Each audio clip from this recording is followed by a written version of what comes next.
Hello, everyone. How are you Hello, doing? hello. Yes, I'm Josie Caballero, and we are joined here by Nominal Naomi. Am I saying that right? Naomi, right? Yeah, Yes. Naomi. Uh, I don't really care. Go for it. Okay, for sure. Here on the Transatlantic Call-In show today, we have a little bit of a late start today, but we are still here, and it's so good to see all of you here on chat as well. Remember that you can call in and talk to real live trans people, as you can see in front of us here. And you can call in on the show on the phone number 720-619-2288, or you can join in on the web link and we will take your calls. And it's going to be an exciting show today. And if you want to give super chats, $5 or more will get us to read your super chats at the end of the show. So, hey, Naomi, how are you today? Yeah, I'm doing pretty great, pretty great. I actually just had a surgery a couple weeks ago. Recovery's been going really well, so happy to be back in shape after that. Oh yes, I know that feeling all too well. Fortunately as well, because it's always Uh, good. So congratulations on that. I'm yeah, glad that thank everything's you. going well. Yeah, absolutely. So great. So with that, we'll go ahead and get started on our poll. Poll of the week. Ooh. The poll of the last week. And there we are. So the question was, do you think Kamala will do better job in Biden and protecting trans rights? This was last week, and 81% said yes, and only 19% said no.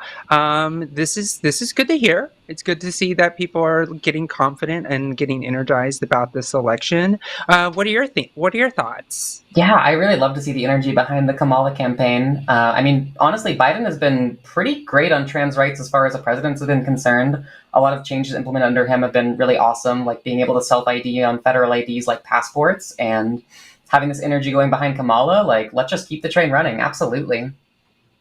Yeah, I agree. And I was actually watching an old video from my organization of there was a back in 2020 when she was running for president. There was a video called "Transform the White House," and that was with the old executive director of the National Center for Transgender Equality. And she actually had a lot of really good answers about trans people. She was very against the gay panic defense in California. She was very protective of trans people and their rights when she was in California. And obviously, she was an elected official in San Francisco. So she actually has a lot of really good ties and connections to the trans community, and I think has a lot more experience with trans people as a whole. So yeah, I'm very hopeful as well that We she's love to going to see do a it. great job. Yeah, both Yeah, coconut for pills over sure. here. I know. Oh, definitely. Oh my God. I will say, I was on another show Mhm. with Matt, and we were talking about what would happen if Joe Biden dropped out. And I just want to say for the record here, I was 100% right, because I Hey, was let's like, when go. this happens, it's just going to be Harris, all the delegates, everything's going to just fall right into place, and it's not going to be a contest. And I was like, yep, that's exactly what happened. So let's go. Yeah, everything Yeah, fell into place like so perfectly, and the it really Republicans have just did. been losing their mind lately. It's a wonderful change to see. Yeah, I do love it, and I love the energy is more pointed. It's more Hmm. attacky. I do like that. I like Oh, needling Trump in 100%. my face. Fascists It's cannot good stand to times. be made fun of. No, they can't. They can't stand to be laughed at. It's super great. So our poll for this week. Let's take a Ooh. look here. And here it is. Is the Republican obsession with trans people weird? I love it. This is I saw this come in. Jimmy Snow put this up, and I think it's perfect because I am so in love with how this is sticking. The word weird is sticking on Teflon, which I love. What are your thoughts on the whole weird Oh, discourse? fantastic question, fantastic discourse. Like, Republicans are so weird and really, really weird about trans people. And also, as we're seeing lately, weird about people who are intersex or otherwise gender nonconforming. A lot of the things going on with the Olympics and like invasive transvestigating of cisgender athletes has been so, so weird. It really has. It really is weird. I don't know if you've seen that new ad from that one random pack that just came out with all the sweaty guys. If you Oh, I don't haven't, think I do have, yourself no. a favor. You do yourself a favor and watch this video. It's an ad done by a Harris Pack, and essentially it's just a bunch of really creepy, like sweaty guys talking about how they want to take our rights away in a way that is so good.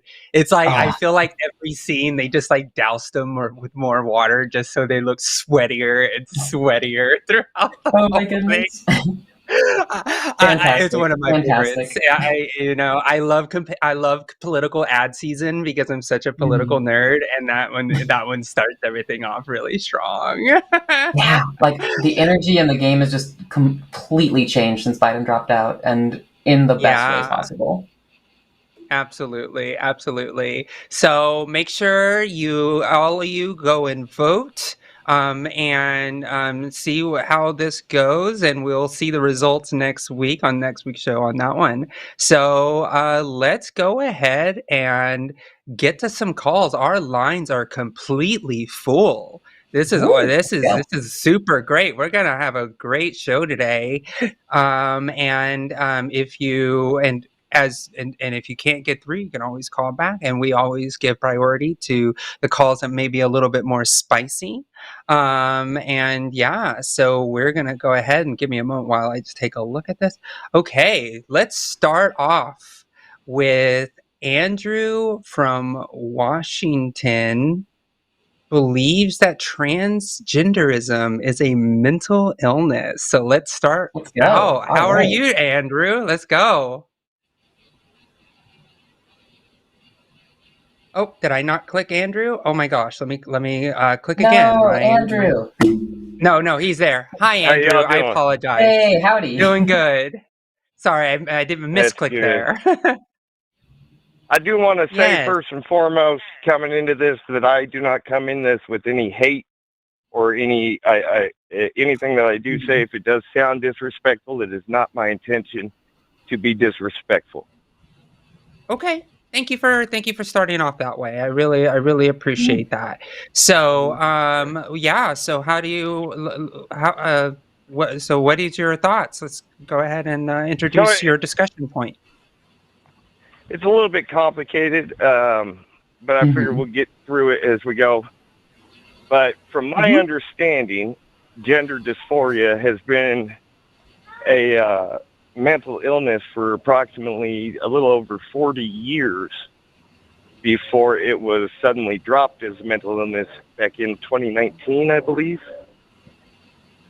Yeah, when the Um, DSM-5, and I, it essentially it's like it's a condition, right? Like gender dysphoria isn't like an illness per se. Kind of like when queerness and just being gay was seen as a mental illness. It was later adopted as it is. It's just how people are. So they dropped the okay, illness portion because it seems more derogatory when you tell somebody, "Hey, you're mentally ill," for something that just they are.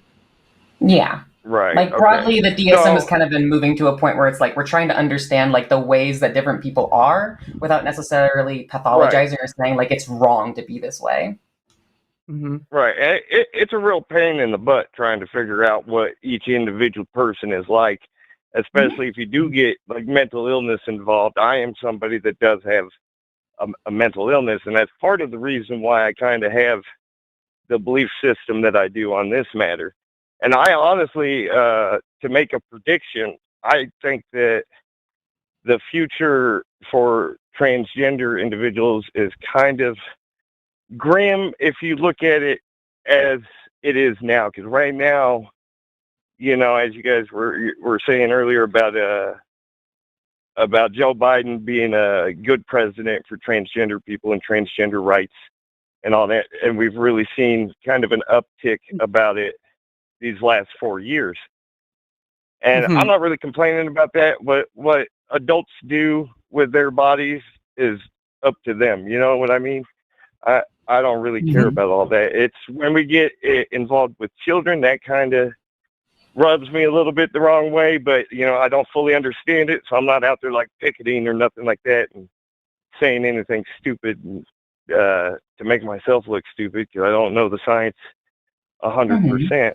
Yeah, I guess from on my kind of that point understanding- broadly, like the thing that I might want to approach is like, so we recognize that gender dysphoria can be like a condition or a mental health condition. Like, do you think it's a good idea in general to try to treat mental health conditions in children?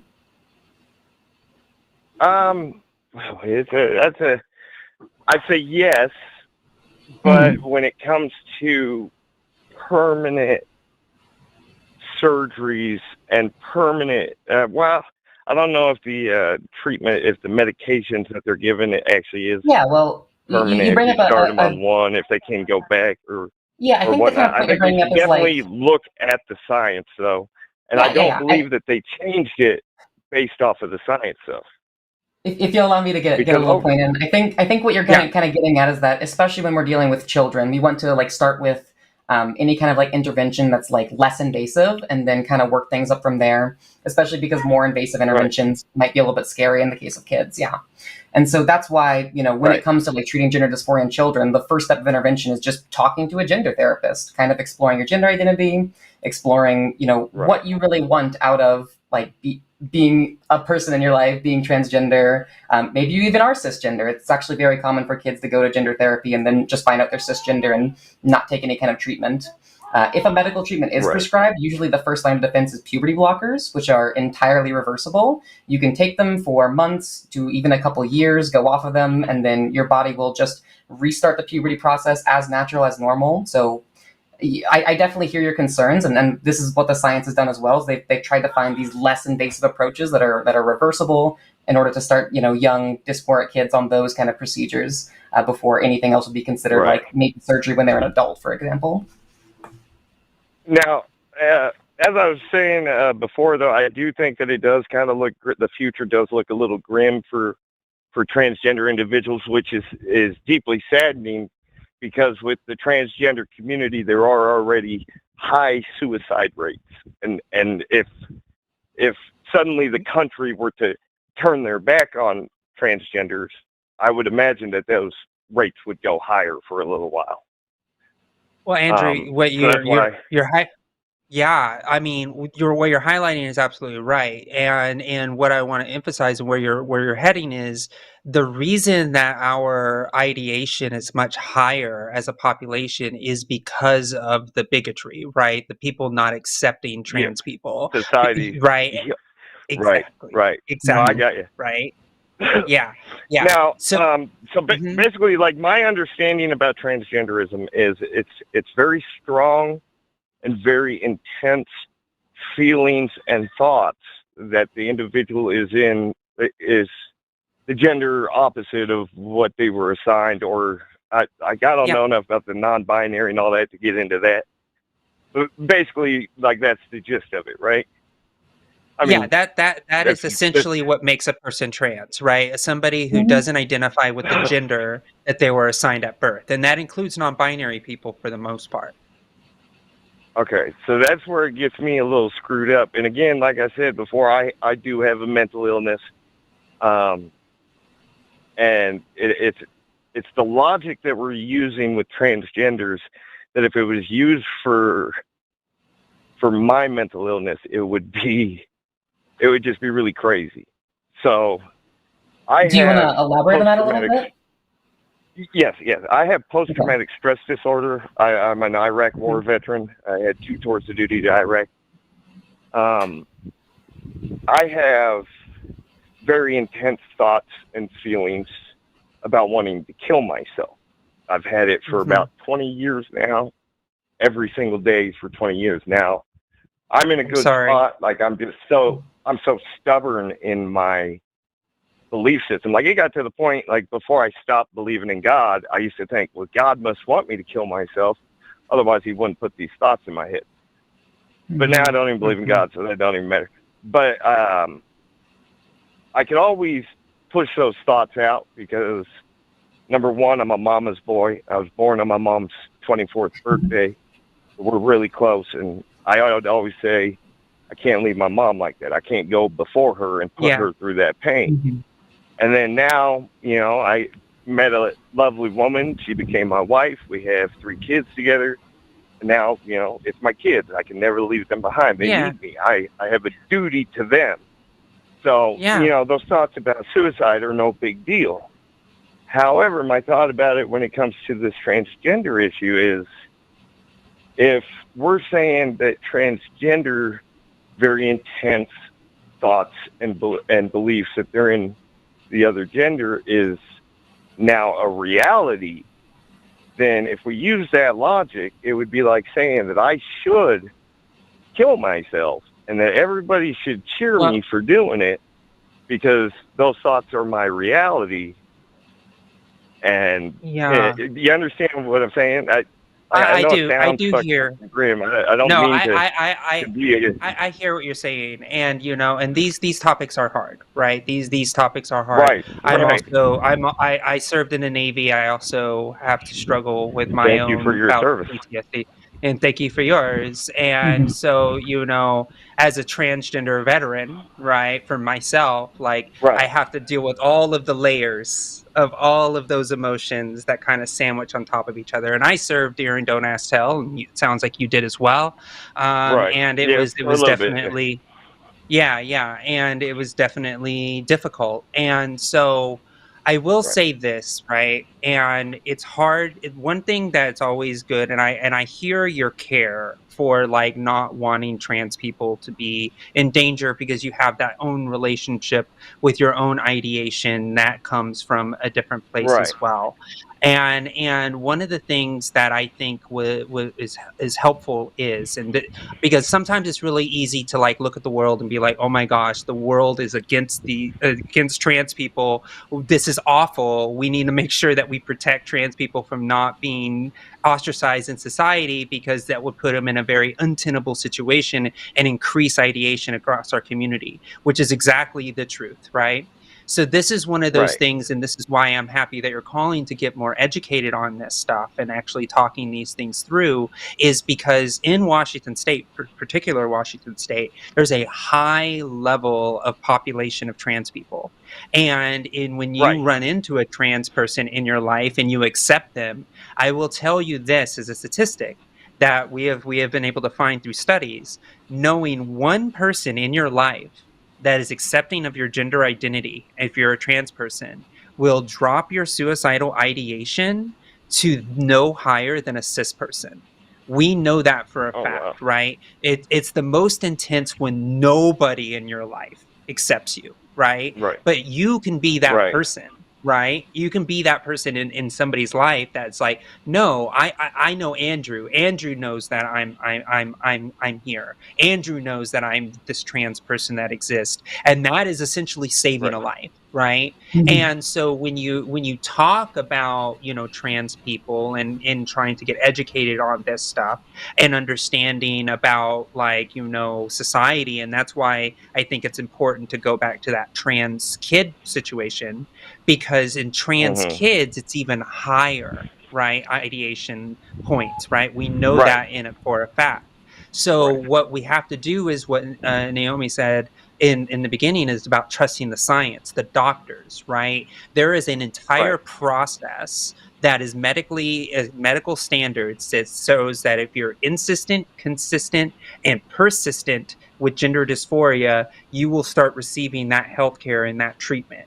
And those treatments are between a doctor and the family of that trans person, right? Society and politics should have nothing to do with the personal relationship that a doctor has with the patient and the family. So when you have these conversations, even if you don't understand it, right? You may not understand it yourself and you'd be like, I don't know. But being able to stand up and say, you know what though? The doctors know what they're talking about, and I trust the doctors, and I trust the parents and the families that are dealing with these issues with their children. Just like if you had a child that was sick and you were like, I'm going to trust the doctor and to figure out what's going on with my kid and give them the proper medicine, the proper treatments that they need to be able to do it. You probably wouldn't like it if some random person was like, I don't think that's what you should be doing with your kid, if a doctor has already said otherwise, right? And Right. that's No where a lot parent. of trans people. Yeah, Go ahead. Yeah, I'm a one parent. kind I of definitely follow don't up want to people the telling me what to do with my kid. Yeah, absolutely, absolutely. If I can add like a little bit of a follow up, it seemed like you Yeah, you go kind of ahead. brought up this idea that like there might be these different mental health conditions and they can have very different treatments, and that is true across like all of healthcare. Really, what doctors and scientists are trying to do is just find out what treatments are best for different populations, what's going to lead them to living the most well adapted, satisfying lives possible. And so, I mean, we could do an example like ADHD medicine, wonderful for people that have ADHD. If you have bipolar disorder, it's probably going to make you go manic in not a very good way at all. Then we can do like gender dysphoria versus PTSD. Very different conditions have very different treatments. And time again, the research is just showing that social affirmation and gender affirming care are the best lines of defense for saving trans people's lives. Right. Okay. So there are some changes that are like already beginning to happen. I'm even seeing it here in my state, which is pretty blue. So like it's kind of surprising to see it. And one of the biggest issues that that society has, I would say, not all of society, because it seems like half the country is, for helping transgenders, and half the country is kind of like, well, hold up a minute. And some of them are really bigots. I don't think all of the right are bigots. I think they probably just don't fully understand. And when people don't understand stuff, especially when we're putting each other in groups and all this, like we get back to our groups and we kind of dig our heels in rather than having the conversation. But I do think, I feel like the science kind of jumped the gun. I feel like, because if you look back with not just gender dysphoria, but even PTSD, it seems like the science has been taking kind of a liberal approach, and they've been changing the names of these mental health conditions over the years to make them seem, because people don't want to hear that they have an illness or a disorder, and it makes them feel worse. They already got suicidalization, and now we're saying that there's something wrong with them. Well, Andrew, I think it's get that a little bit. Yeah, but it got to the point one thing to where we just said, no, it's not even a mental illness anymore.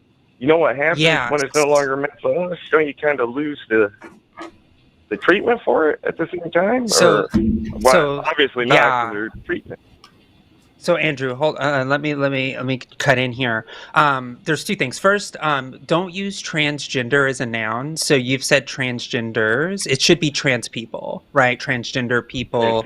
Like that's one. Yeah. It's just a very minor thing. Yeah, but, like I said, I'm not trying to be disrespectful. I know you're not. I know. I do have a bad memory, so if I screw up, just yell at me. It's okay. I just wanted to let you know, just because you're here in good faith, and we are too. So we're here to all educate and learn, right? So I do have a transgender individual in my family. Oh, okay. Well, great. Well, love them and respect them. I really don't want to be disrespectful to anybody. Yeah, no, thank absolutely. you. And that's wonderful. And thank you for accepting that member. Okay, going back to the illness versus the names and the information about it. It's about removing stigma, Andrew. Right. And so when you remove stigma from something, right? Like, for example, as well as I do, you probably have a lot of military friends that don't want to go to therapy, right? Because they don't want to talk. They don't want to think there's something wrong with them, right? They don't want to go to therapy. They don't want to seek any type of treatment, and they're putting themselves in harm's way because they're not going out and seeking that help, right? Because it's like, oh, I don't want to go to a shrink. They'll just tell me I'm crazy, right? I'm sure you've heard that before, right? And so the reason that we try to make language better and remove stigma off of things is to give people the opportunity to be able to seek treatment and help for something that is more normalized and understood, right? Because if you Hmm. make it seem like, oh, your illness and that's weird or that's strange and you shouldn't have it, people will pretend that they don't and not seek that treatment to be able Right. to help Right. themselves, right? Right. So No, I so got you. that's one of the reasons, yeah, so that's one of the reasons why science kind of learns and understands that, hey, maybe we shouldn't call these illnesses, we should call these either disorders or mental conditions, which makes it normal. Right. Everybody has mental conditions, everybody has mental things that Right. they have to struggle with on a daily basis. So it makes it normal for us to go and seek help, right? If somebody was like schizophrenic, right, and you would want that person to seek help, right? But you wouldn't call, you're a mentally ill, sick person, you should go and see a Right. psychiatrist to get medication. What is a schizophrenic person going to do? It's like, oh my God, you're making me seem like I'm this horrible demon person. It's like, hey, it may seem like you got a condition. Have you considered seeing a therapist about this thing that that you're struggling with? And then that Right. opens the conversation to something much more friendly. And I don't know, Naomi, if you want to add something to that. Yeah. I mean, under the condition model, we can still provide treatments for all these conditions. And ultimately, like, Okay. we would want to live in a society where people are most able to seek help. And we have studies showing that this kind of condition framework, this kind of normalizing language actually increases the rates at which people will seek help for these conditions. And I just think that's a good thing for society. Right. Well, there's like a number of things to that. Like, I can agree that we definitely do need to end the stigma on mental illness, especially mental illnesses that don't fully affect you in your day to day, where you can be like, even with PTSD, you can be a normal individual. You just might have some anger problems, and if something triggers your anger, you might want to get away from people for a little bit. But a lot of people, from what I've seen, they see it as kind of force in speech, which is, that is unconstitutional. We all have a constitutional right to free speech. And one thing that I would say to trans people is there will always be people that will hate you. And as sad as it is to say that, we're never going to live in a perfect world. Like, I admire everybody for standing up for themselves and saying, we're people too, and you shouldn't just cast us aside. I admire that greatly, and I'm 100% for all trans people to have the exact same rights as me and every other American in this country. I think that should be what we always strive to have. But I do feel that there's some battles that we just kind of, we'll just have to accept that certain individuals will never believe the same way we do. It's hard to see where to go about it, but like the biggest problem is that I see that people have with trans people is in sports. Basically, the biological differences between biological men and biological women is enough that, like, if you get into, say, combat sports, it really would give a little bit of an unfair advantage. I'm not certain how the puberty blockers work. Like, if you start blockers before you get to puberty, like, I don't know how much that would change things. I would imagine that the bone density differences would still be different or whatever. But I really feel that, like, the best route to go with sports is because I do want trans people to be able to compete in sports. They should have every right to do so. So why not make different I can't think of the word, but how we have divisions, biological man against division, but strictly for trans people. So it is their peers, and there shouldn't be any any biological advantages that way at all. Yet Yeah. So these Andrew, trans people still have their ability to yeah, play.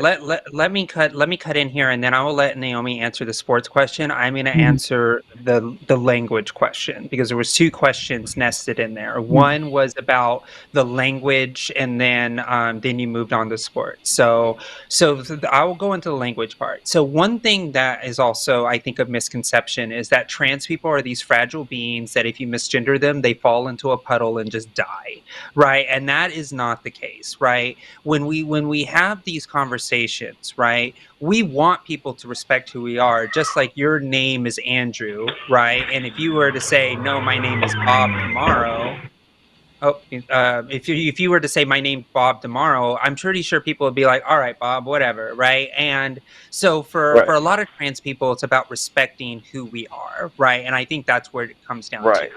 So I came out later in my life. I was 34 years old when I started my transition. It took a long time for people in my life, a long time for that have been in my life a long time, like my mom, for example, to get around using she her pronouns and my name and all of that type of stuff. I was patient with her, and she cared and loved me enough to actually change her language, but I was patient, and I understood it was going to take her a minute to get there, but she eventually finally got there, and we have a great relationship.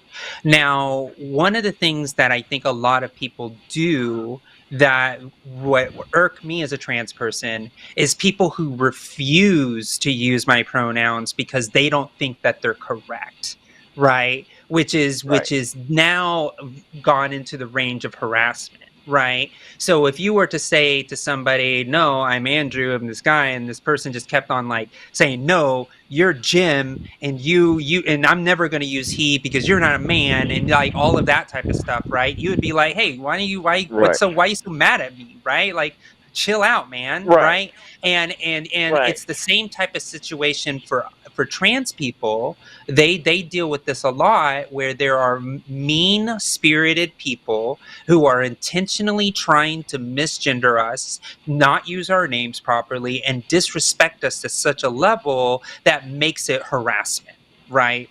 And that's right, where I think people say we're not policing any language. It's just that you shouldn't be a dick to people, right? You should be polite. You should be respectful, just like we're being respectful here, Andrew. And so it's not right, that we're policing anybody's language. We're just trying to make sure that people are polite in society, just like everybody else is trying to be polite, right? Like we right, there's societal acceptable behaviors. So before you go on to your right. point, I'm gonna pass it over to Uh-huh. Naomi so she can answer your sports Oh yeah, yeah, question. yeah. Right, right, Yeah, right. so Go, I go think ahead. the trans sports issue is definitely one that's really complicated and nuanced, and that's why we've got a lot of like sports medicine scientists who are really kind of tackling this issue. And I really like that you brought up the idea of puberty blockers.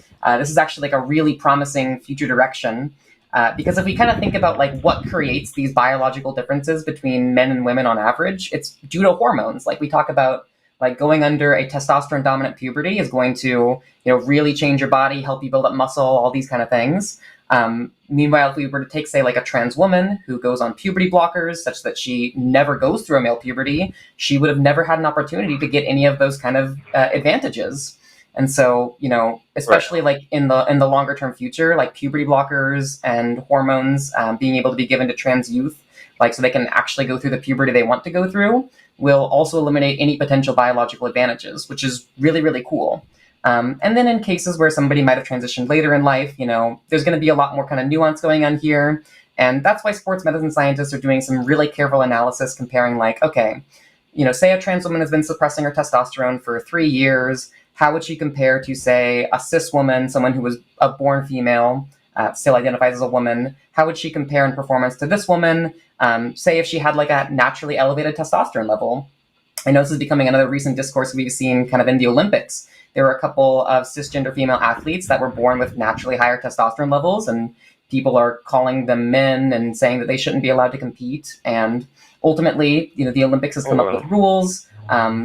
Things for like you have to have your testosterone within like a certain range for this amount of time. There's medicine that people can take to get within those ranges, and ultimately they're just trying to come up with the best, most inclusive and fair policy as possible, because there's not going to be a perfect solution that exists. I know you mentioned the idea of having like a trans-only league, but as it turns out, most sports, there's not enough trans people that play sports in order to do trans-only leagues, unfortunately. Right. And so, Right. it sucks that there's no perfect solution here, but we're just trying to do as best we can.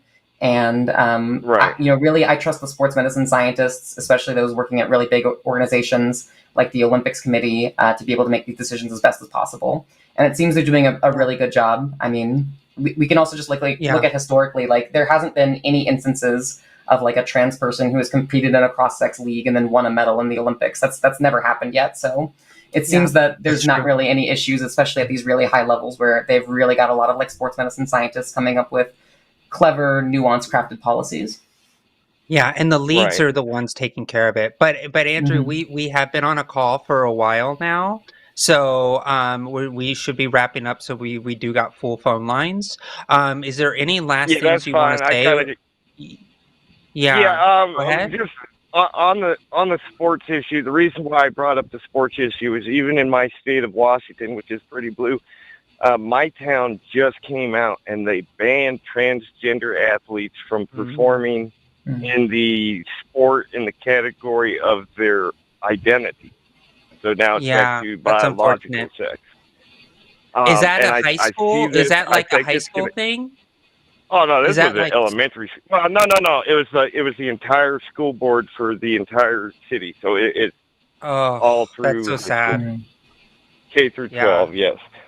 But I do see this happening more and more. It happened in another city in the state. What it feels like to me is it feels like kind of science kind of jumped the gun with stop calling it a mental illness, and then now it's just reality, and everybody's kind of just going like chickens with their heads cut off trying to figure it out.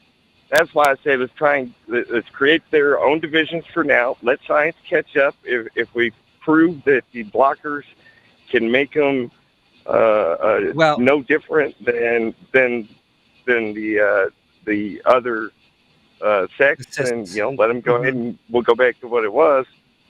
I don't have all the answers, but just a thought. Sure.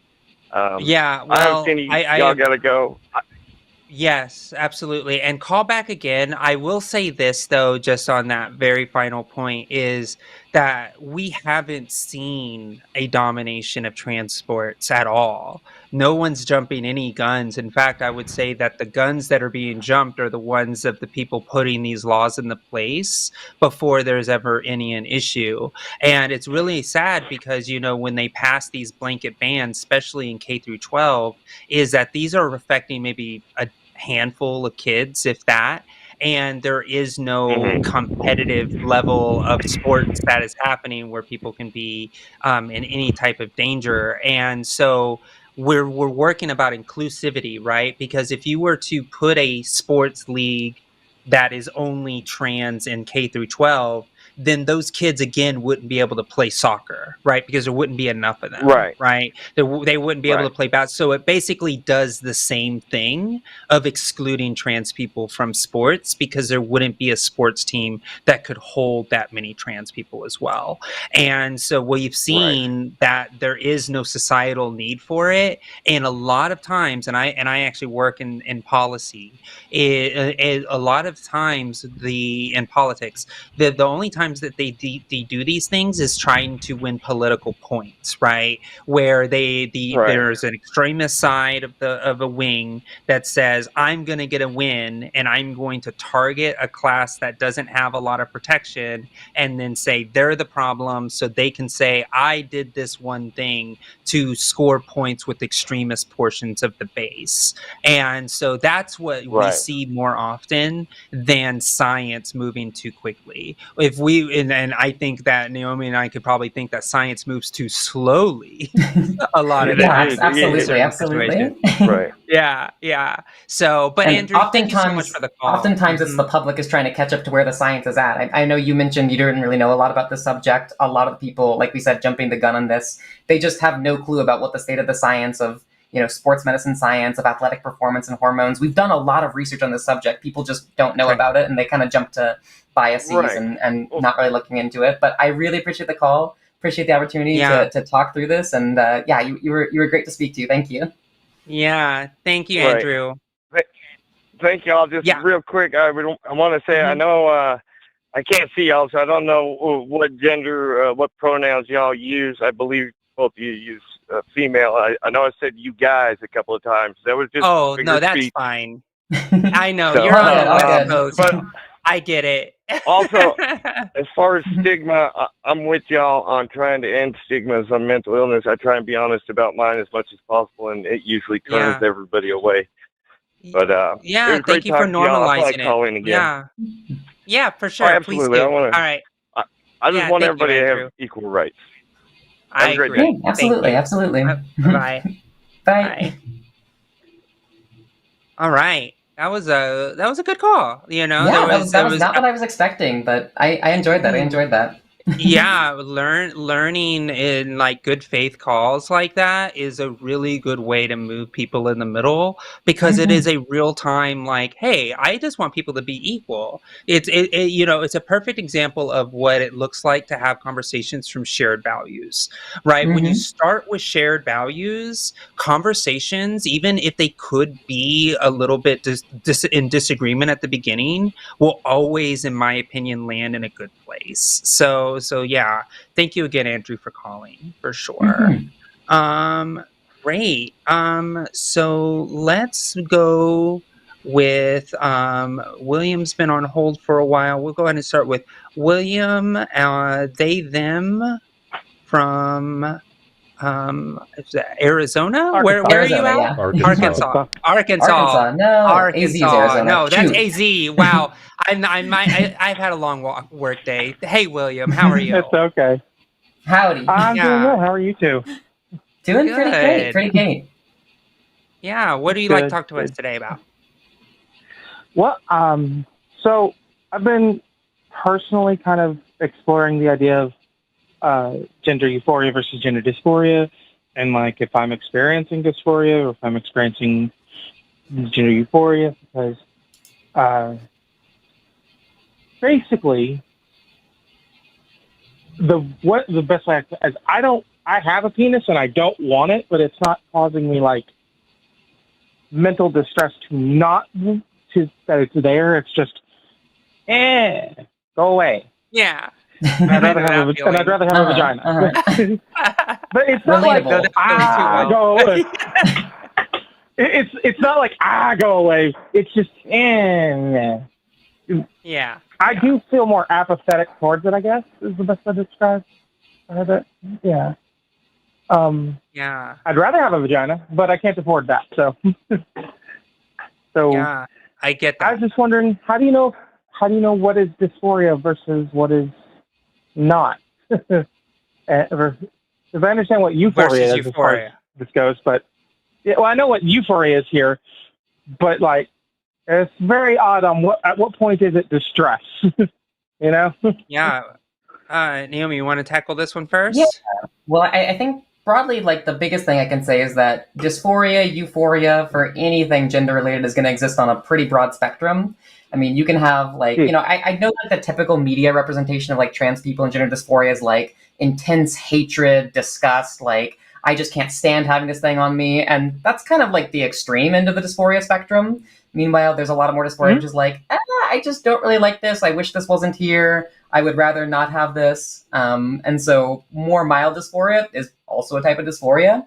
And it can also be combined with euphoria, where it's like, actually, I want this instead. I think this sounds really exciting. This would make me happy. Like, and it's okay to have like dysphoria and euphoria about the same kind of thing. Like, bottom surgery is a pretty good example of that. So yeah, I mean, it sounds to me like you're describing something that could be considered mild dysphoria. And if you see it that way, that's a totally fine way to understand it. And if you also understand it as like, I have a euphoria about wanting to have different genitals, coolio, me too. Yeah. Yeah.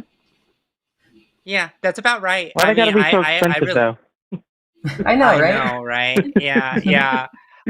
That I have nothing to add to that. I will say this though, that if you are looking on moving in that direction, like when some surgeons still require insurance companies require a note from a psychiatrist. Like they will be like they will be like they'll ask you questions, and their recommendation and diagnosis to the insurance company will probably look more like dysphoria. But at the end of the day, it's about your comfort, right? If something gives you more, like you may like somebody loves ice cream and they love chocolate and vanilla, but they love chocolate more, then get chocolate, right? Like it's really one of those things about like putting your pleasure or your comfort really on balance is more important. And if you find one more than the other, then go with the thing that makes you happier. It's fair. Unfortunately, I live in Arkansas, so I'm not likely to get that kind of surgery at this point until we get some reasonable people, making laws and saying, "Hey, no, you have to let them," kind of thing. Yeah. Well, there's always other states as well. I got my surgeries done out of the state that I lived in. But it is more expensive. Depending on your insurance company, they might provide coverage. You definitely want to look into what insurance you have or what insurance options are available to you. Like there are surprisingly Unfortunately, options. I'm on state insurance, or I'm on national insurances, and I'm also poor. Yeah, no, that makes sense. Usually a more out-of-state insurance costs more. But yeah. Well, thank you, William. Is there anything else? Nope, that's it. Y'all have a wonderful day. Yeah, thank you too, William. That was actually a really nice call. Yeah, it was. Thank you. All right, I'll talk to you later, William. Bye-bye. Bye-bye. Bye. Great. Let's move on to Allie from Australia. Oh, wait. Oh, yeah. I'm going to say Allie because I said Allie. I was going to take the other call, but we'll take this one now. Yes, Allie from Australia, responding to a trans medicalist comment. Yes. Ooh, how are you? I'm good. How are you? Good. Doing pretty great. What are you chat about? Yeah. So I'm cis myself. And it's mostly with older people I know. I've just noticed the words that sort of ended up flagging to me that people have been using was like real or confused when referring to trans people, but they're trans. These are people that I know has accepted trans people and have shifted their perspective, over the last decade and that sort of thing. And what I ended up sort of managing to narrow down is a lot of the time it's an issue of whether or not the trans person they're referencing has had surgeries or not. So, and then I just don't really know how to respond to that. Sure. So because my position is I don't really care if you say this is your name, it says identify. But yeah. So after doing these calls for a couple, almost a year, over a year now. Wow, I can't even believe I've been doing these calls for so long now. One of the things that I have come to understand is about the logic and the difference between sex and gender, right? Because if they're already on the spectrum of like, yes, trans people exist, trans people are okay. They probably have a sense of an idea between sex and gender, the sex assigned at birth versus the gender that the person identifies as, and lives their life internally and sometimes externally on the way that goes. And what I come to say is this, right? And I know everybody in the chat's going to love this, but going back to this idea of some women have penises and some don't, right? Because so if women being gender, right, woman being the gender category and penis being the sex, there's a difference between the two. So therefore that works. And since we're coconut peeled on the stream, I always say it's very logical statement to say some coconut trees have coconuts and some don't, right? Yeah. And you know, because and that is also a statement that makes sense, right? The tree being the gender and the coconuts being the sex, right? And so you know, using that type of argumentation I think is very effective to somebody who says you have to have a penis to be something, right? Because a coconut tree doesn't have to have coconuts to be a coconut tree, right? It just might not have coconuts at that time, right? And so it's the same thing with you know, some women have penises and some don't. It's like we have to be able to respect the trans person's identity, and then whatever the sex characteristics that they have come second, right? And so that's kind of how I usually approach those conversations. Naomi, I don't know if you have something to add on having a conversation with a trans medicalist like that. Yeah, the sex gender distinction's a good one. Also, just like talking about how no two people are the same. I mean, even within like various different mental health conditions or other treatment plans, like treatment plans are going to vary by the individual. For some trans people, that might include surgery. For some, that might not. I mean, you can think about this with any other condition. Some people might need surgery to take care of a condition. Some people might not. You know, ultimately trying to divide who is and isn't like a quote unquote true transsexual is going to be pointless because everybody's going to have where their own line is. You can get kind of like at the ambiguity of like wherever you draw a line, there's ambiguity in that. And just like, I just want people to be as happy and well-adjusted as they can. And it turns out for some women, that includes keeping their penis, and good for them, you know? Yeah. Yeah, no, definitely. No, I've had my own health issues, and I have sort of said that a couple of times where I've sort of gone, well, like me, you know, I've chosen to do things and to not do things for reasons that were between me and my doctor. You know, and I have sort of said that. Yeah, okay, I'll sort of that gives me a direction to start when it comes up. It's not like it comes up every day or anything, you know. Right. It's just something I've sort of noticed that had been happening, you know, happening more than once. You know, it has happened a few times now. I'm like, I'm not quite sure how to respond to that. And if they believe that trans people exist, then that's a good place to start. Go ahead, Naomi. Yeah, and that's the thing where I don't want to. Sorry. A fun little thought experiment, if you're arguing with like a trans medicalist who's trans themselves, is like, suppose that they're now arguing against a trans medicalist who thinks that they're not enough of a true transsexual. Like, how can they convince them? Like, and that'll really start to get at like the arbitrariness of this line drawing. Just quickly, there was one thing on your earlier call when transport came up again that I don't think a lot of people consider when they're drawing these lines about when children are allowed to play sports and stuff is for a lot of sports, the men's and women's professional adult leagues and requirements are very different. So you really see this in gymnastics where men's gymnastics and women's gymnastics are essentially two different sports. And then like there's NRL is a football league here, and they recently had the State of Origin, which is an annual competition, and like the women's games went for 35 minutes a half, whereas the men's games went for 40 minutes a half. So if you're not for both of those sort of things, if you're not starting young, training for the sport you're ideally going to be in, then you're also eliminated from it. Before you even start. I mean, that is a good point as well. And, you know, I mean, really it's about making sure that the person who's playing the sport is comfortable playing with the folks that they're playing with, right? And so no, it really is. And there's so much science, and every sports league actually comes up with their own requirements that are very inclusive of trans people. It's usually the laws and government that tries to get in and step and muddle with things that have already been working for a long time. But it was just something that popped into my head at that school level particularly. But yeah, that awesome. does make sense. I know you've got a little line. It does.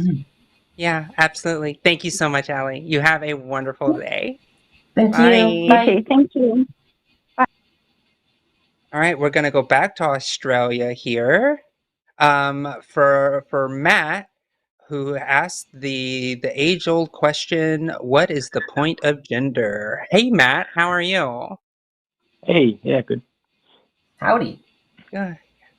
So your question is, what is the point of gender? What do you want to discuss?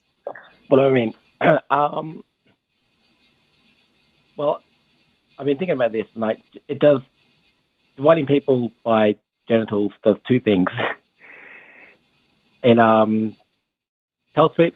helps people know who they want to have sex with, and it gives a reason to discriminate against people, and that's kind of it. Like, So, why else are we doing that? I may have missed what is. Sorry, and maybe you're a little quiet, so maybe that's why. But so are you saying? Can you restate it, please? I'm sorry. Yes. Okay. So Yeah. we've divided people into penis people and vagina people, essentially.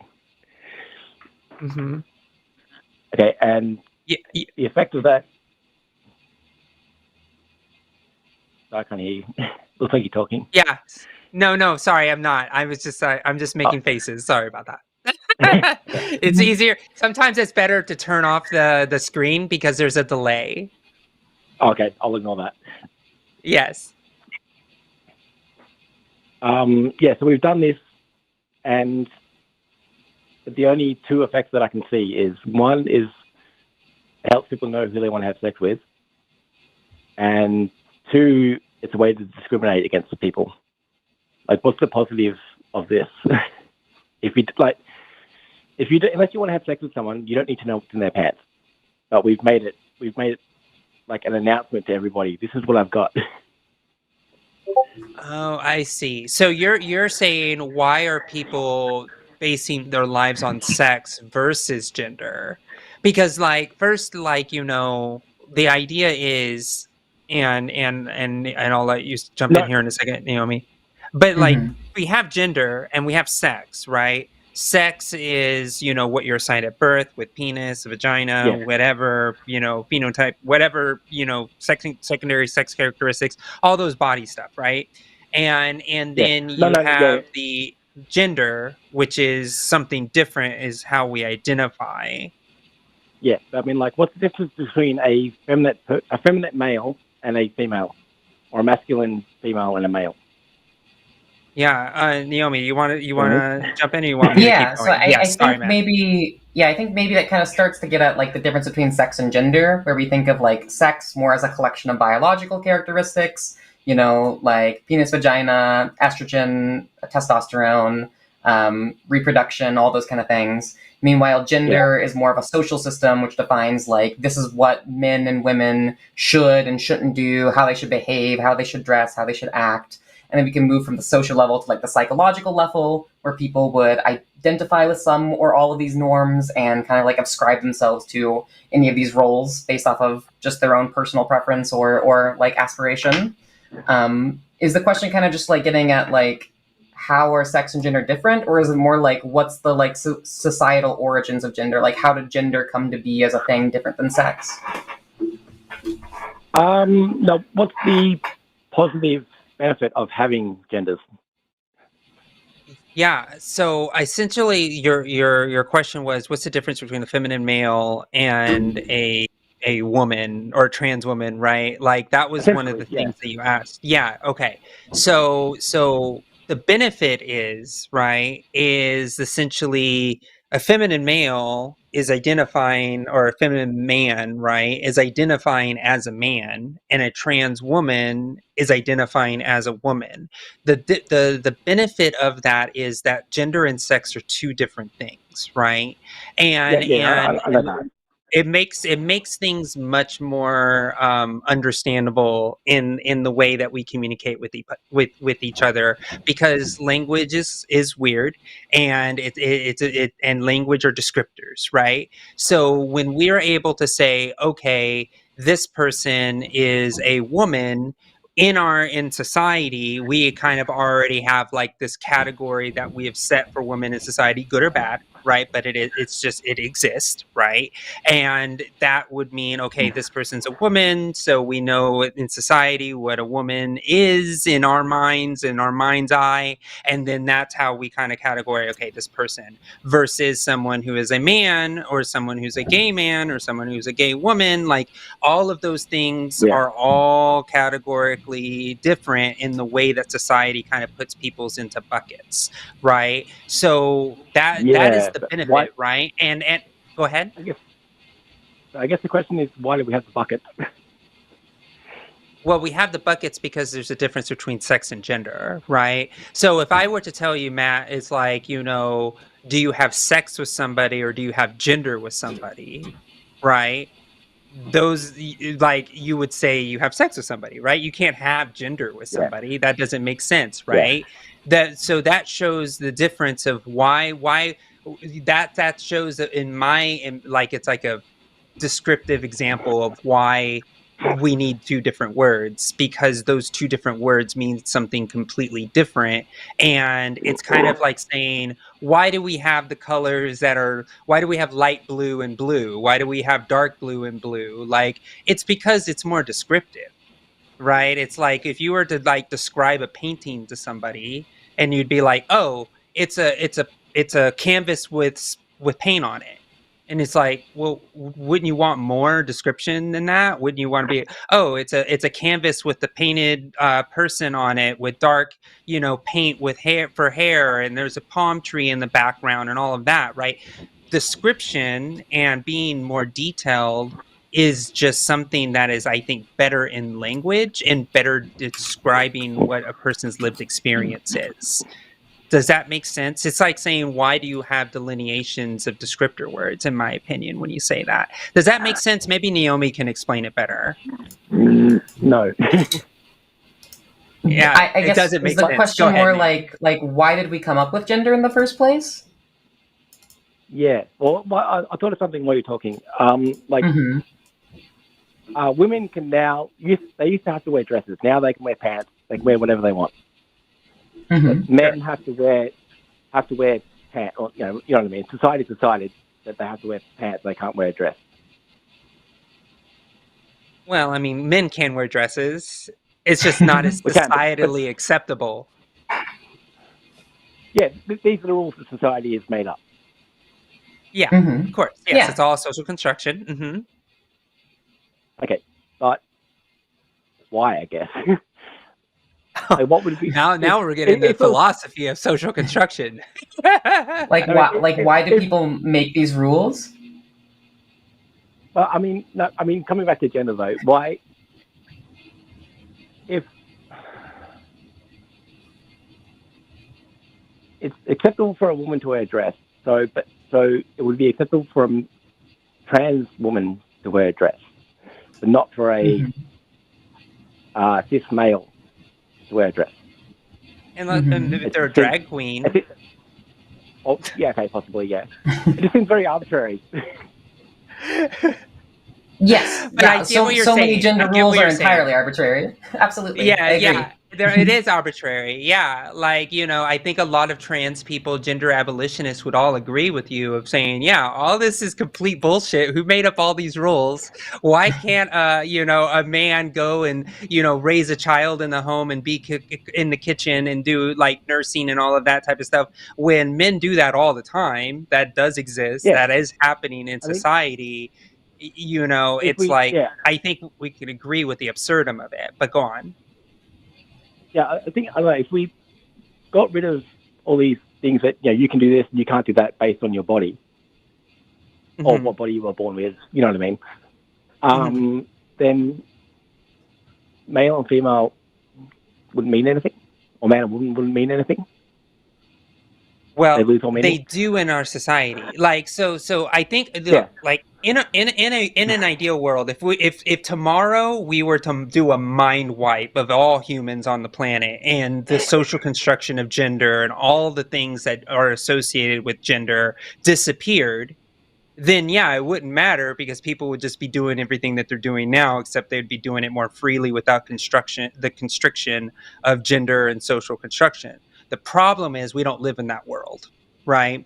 Yeah. Unfortunately, Okay, we live in a world where those constructions do exist, and it's a very oppressive system that you have to be able to conform in that. And when you don't, you suffer the consequences of that. A lot of trans people do, which are barriers to life, right? Sometimes you can't enter a bathroom. Sometimes you can't get hired to do a job. Sometimes you can't find a home, right? Like all of those barriers exist because of the social constructions that society placed that stop people from being able to live their lives authentically and thrive. And where a trans person says, no, that's not okay, you shouldn't be able to do that, that's why we use the social construction words of woman. So then someone like myself as a trans woman can just go into a bathroom because I am a woman and I deserve access to women's spaces. And that's why we use those words. So it's for our protection as trans people to be able to access the spaces that we are using in a world where gender is the social construct that exists. So, like, you've decided I want to live by these stereotypes, not by these ones, essentially. Does that make sense? I mean, hasn't everybody done that to some extent? Yeah, I suppose, but yeah. Yeah. Right. So it's just that cis people. Ideally, we wouldn't have these stereotypes and people just do whatever they want.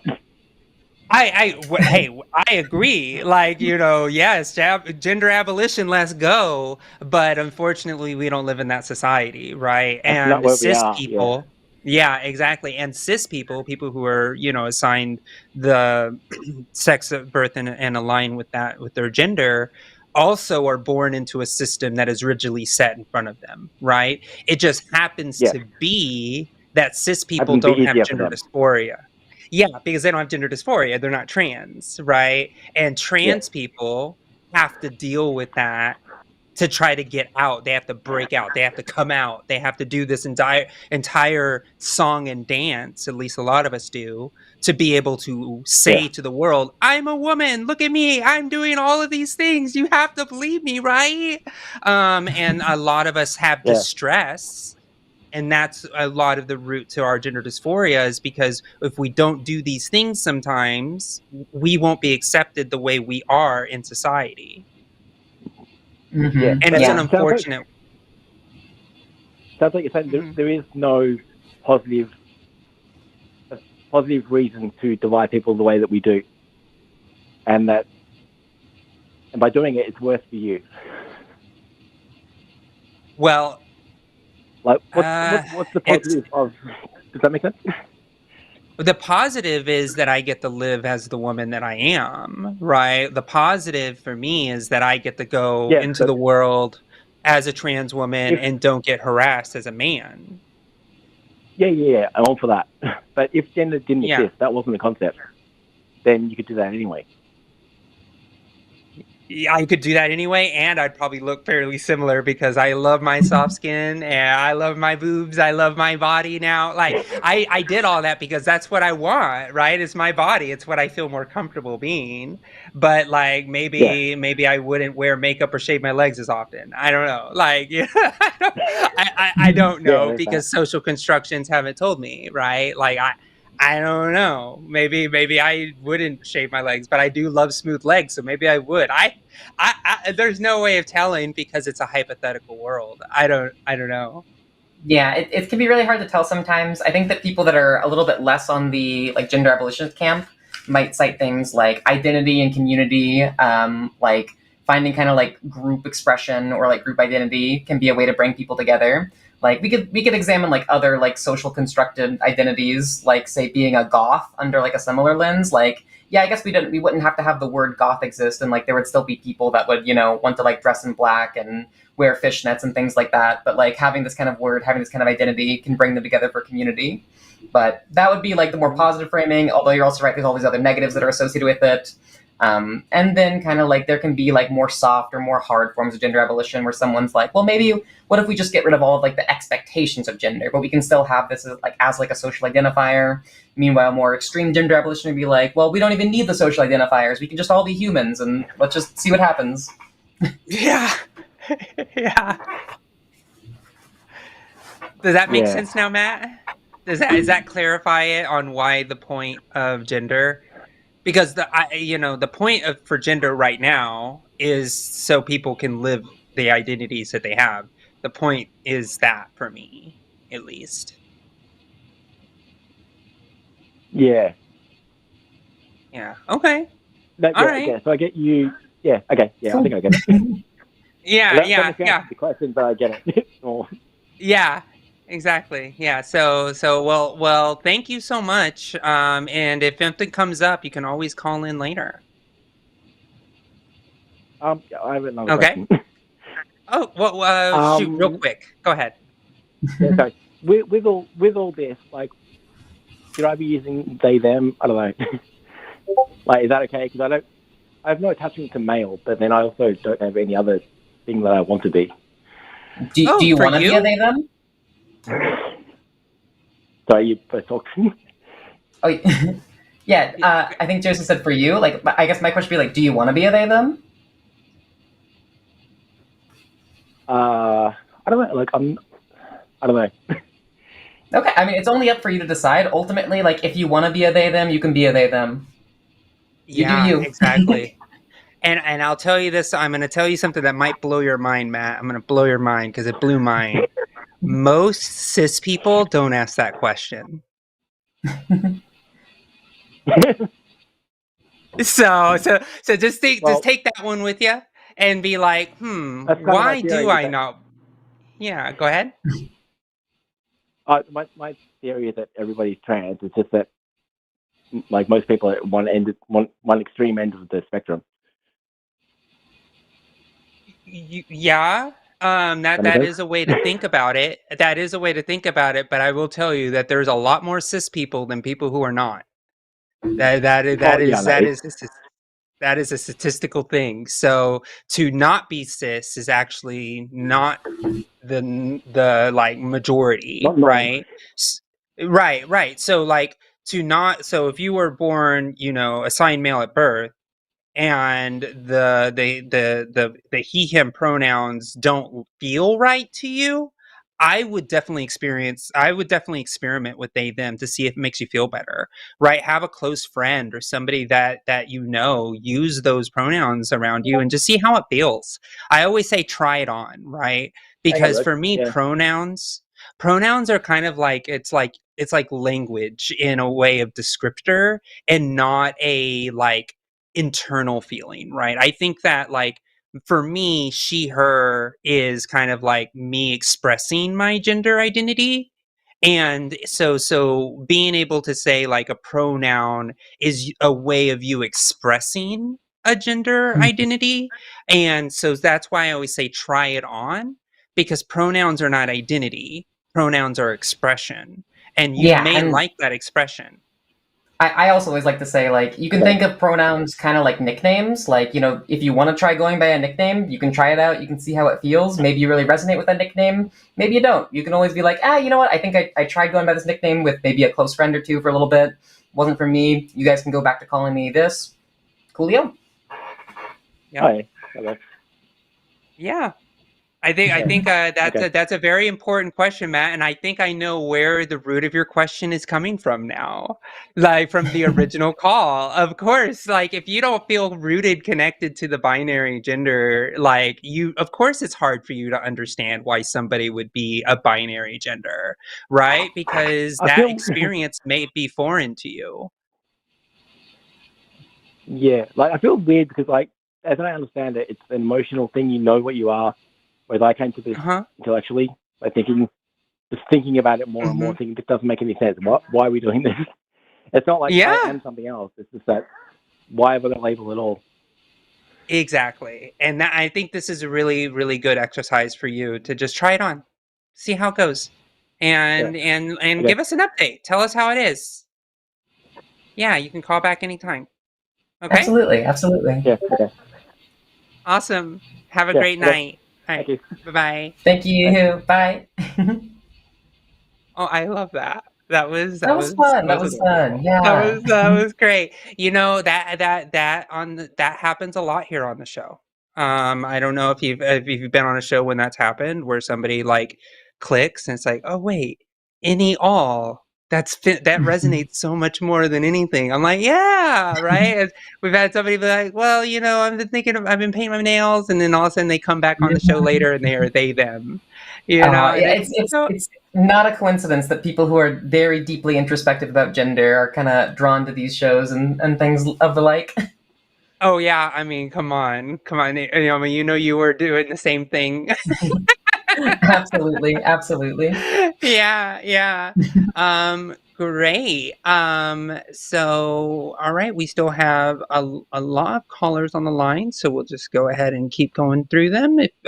Naomi, do you have any hard stops or anything? Just let you know. No, I don't. I'm all good. Okay, great. And you're a streamer, so you stay on for a long time. I know. Yeah, absolutely. We're good to go. Good to go. I used to do a lot of Twitch streams myself, and I could go for hours and hours. So I just wanted to check in on you to see if you're good. Appreciate that. Okay. Yeah, all is good. Yeah, absolutely. So we're just going to go down as we have them. So we have Ashley from California, and has some concerns about parental opinions on child's gender identity. So yes, what would you like to talk about today, Ashley? Hey, oh my gosh. Hi. So fantastic to talk to you. Yes. I'm sorry. The hair game on the stream today is beyond. I have been gushing and I'm sorry. Now I have to turn my screen off or else I'm going to be way too distracted to focus. Yes. But thank you so much for taking my call. I wanted to kind of pick y'all's brains a little bit. It actually kind of goes pretty well, I think, with what the first caller was kind of talking about. A lot of, just the questions surrounding what kind of happens when a child is experiencing gender dysphoria. For me personally, my partner and I have been having some, serious conversations on the topic of, kids and things one day, having a family. And we hit like such a roadblock literally this morning. I was like, thank God it's Thursday. But he is basically in the camp where he's like, if my kid wants to do anything, they can do it when they're 18, end of story. And I'm like, yikes. So,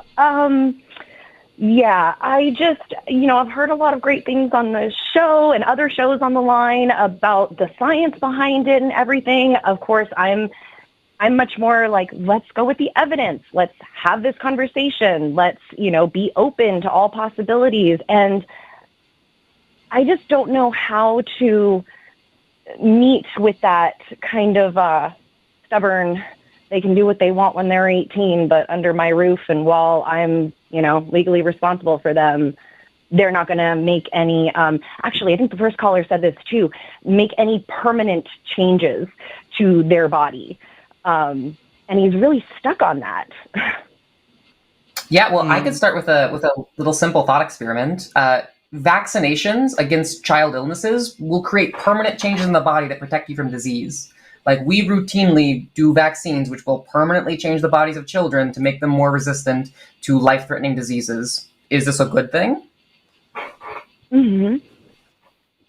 Oh my gosh, that's such a good point.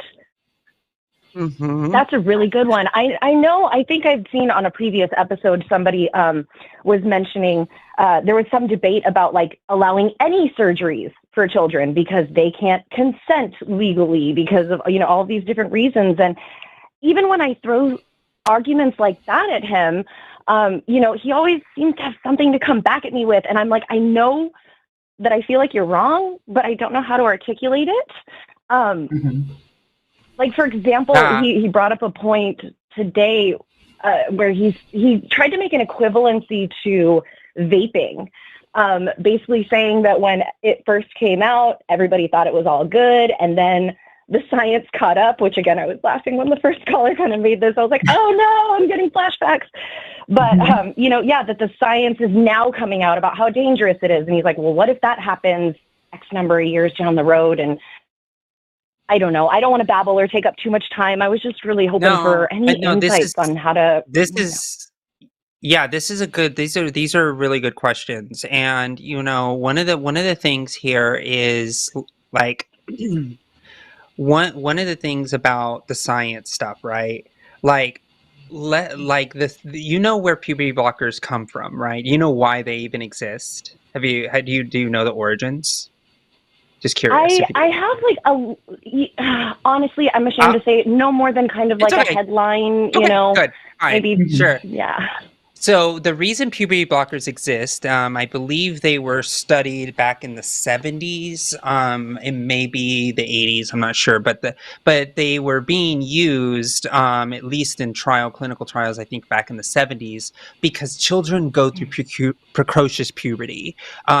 Precocious puberty is when puberty starts too soon. So like if you're like even if you're a cis girl, cis boy, like you don't want a 6-year-old to have a full beard.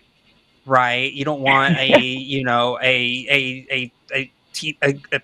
5-year-old to start their period, right? Like you don't want those things to happen, because they would happen, right? Those things do happen, and so doctors said we need to figure out a way to pause this in a safe and healthy way, so we can start these puberties at a normal time.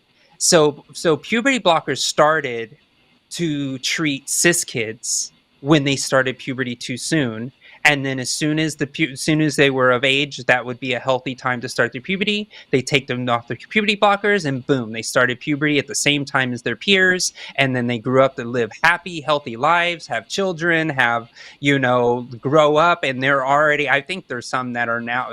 We're talking about their 70s. You got to think about the fact that there's probably people that have already lived long, full lives that had puberty blockers in that case. So the fact is, these are not new. This is not new medicine. This is something that has been used for quite a long time. And so when you think about like the science of it, this exists for a long time. The first gender affirming surgery in the United States was in the 20s, right? They were gender affirming. Really? 1920s. I think it was Christian Jorgensen. Is that right? I think that sounds right. That was in Germany. Yeah. That in Germany, right? She did it in Germany, but she was an American. She was an American veteran. And Christine Jorgensen, or I think she came a little bit later than that. I know that they were doing things in Germany all the way back in like the 1910s and 20s. Yeah, absolutely. So yes, I think she traveled overseas, but the gender affirming surgeries were happening in the 10s and the 20s in the 1900s. And in Germany, there was actually a really sad and tragic story during the Holocaust and during the Nazi era. They went in and destroyed the gender affirming clinics in Germany, basically setting our community back decades in science, because they burned all of the books and medical literature and then holocausted all of the trans and gender nonconforming people in that clinic. And it's a very tragic thing. But trans people have existed for a long time. Cross-sex hormones have been used a long time. In fact, this is crazy to think about, but trans women back in the day used to drink horse pee because it's high in estrogen. Like seriously, like that's how we used to get our estrogen before they synthetically made it, right? So the fact of the matter is, this is science. I know it's revolting to think about, but hey, the girl's got to get good skin, okay? Yeah, and we can do this for every medicine that's used in gender like a gender affirming care, where it has been used for decades in cisgender people. The exact same medicine. We have a lot of long-term data on these medicines. So if people are concerned about the medicine themselves, they're very well researched. By the way, I did look up the Christine Jorgensen thing. She had surgery in the U.S. in the 1950s. Yeah, but they were pioneering these surgeries earlier in Germany. Yeah, and there was somebody, I think, in the 1920s that flew overseas and then came back, I believe. think that's probably, yeah. I think that so yeah. We have so much research now. The reason I bring all this up, right? Because sometimes that's not enough as an argument, and bringing up the real world example of this. If you're, and this is the reality of transition related healthcare for people who are young, right? Like you're talking about like elementary school age, and I think it's important to talk about how this process usually works in the United States, at least. If a child starts showing that they are, identifying as the gender that they are not assigned at birth, before the age of like 9, 10, 11, right? Usually what you do is you kind of just like follow it and see how things are going, right? Like don't be abusive and say, stop, don't do that, right? Because that's where trauma comes from. But, seeing a pediatric psychiatrist, right? And a pediatric psychiatrist will then start monitoring and start checking for consistent, insistent, and persistent gender dysphoria, right? Once you have that record, and usually it's over years of time, right? The psychiatrist, the pediatric psychiatrist that you have, will then say the recommendations of what is a good pathway of treatment for that person, right? So if that child gets the recommendation of like, hey, like they want to pause their puberty to think about it, they take the puberty blockers. Sometimes it's whenever it starts, they look for markers 9, 10, 11, depending on when a person starts puberty, put it on pause for a moment. This is all done with the consent of the parents, the child, and the doctor. These are experts in the field. And then after time goes by, you continue to monitor the child's, gender identity, consistent, persistent, insistent. Then the opportunity comes when the child's a little older to make a better decision and say, hey, do you want to go on hormones? And if the answer is yes, and the doctor agrees and the parents agree, boom, they're on the hormonal care, and then they move on through their life.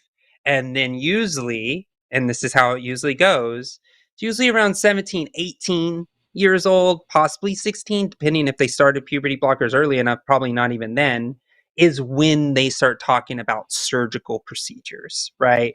It's very rare that a lot of these surgical procedures happen early. And usually the surgical procedures that are happening are like top surgery for trans masculine individuals because they weren't afforded puberty blockers early in their lives, right? So they have more gender dysphoria around that area, and it causes more social distress. And a lot of teenagers, you can try to tell them to do whatever they want. They usually will bind, and then they'll start compressing their chest. And then that can start doing long-term damage to the spine and rib cage. And so doctors figure that it's better sometimes to go ahead and do that surgery at a younger age because they don't want to cause long-term compression damage to those vital organs and bone structures of that human. So that's why you'll normally see top surgeries happen.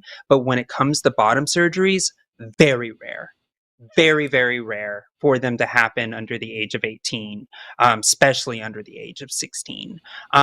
So that's usually how that process goes. So when your partner is talking about not wanting to do things before the age of 18 or whatnot, doctors are more likely to say, yeah, well, we don't want to do surgical interventions to a person that's under the age of 18. We're probably going to wait until their bones and their bodies develop to a higher adult mature age before you start doing that type of stuff, right? So that's the process. And the question really comes down to you and your partner on this is, will you trust the doctors if they're the ones telling you this is the thing? Right? Because that's the real question. If the doctor is recommending it and the doctor is saying, and your child is also requesting it, because it's usually a 1-2 punch, that is what you need to figure out your partner is going to be on the right side of. Mm-hmm. Yeah. And if I can add one more thing, I think that a lot of the kind of like opposition to this comes from this framing or this idea that like doing nothing is a neutral choice. But when it comes to, I mean, any medical condition, not doing anything is not a neutral choice. Like mental health conditions, medical conditions, they will progress and develop based off of whether you do make a choice to intervene or whether you don't make a choice to intervene.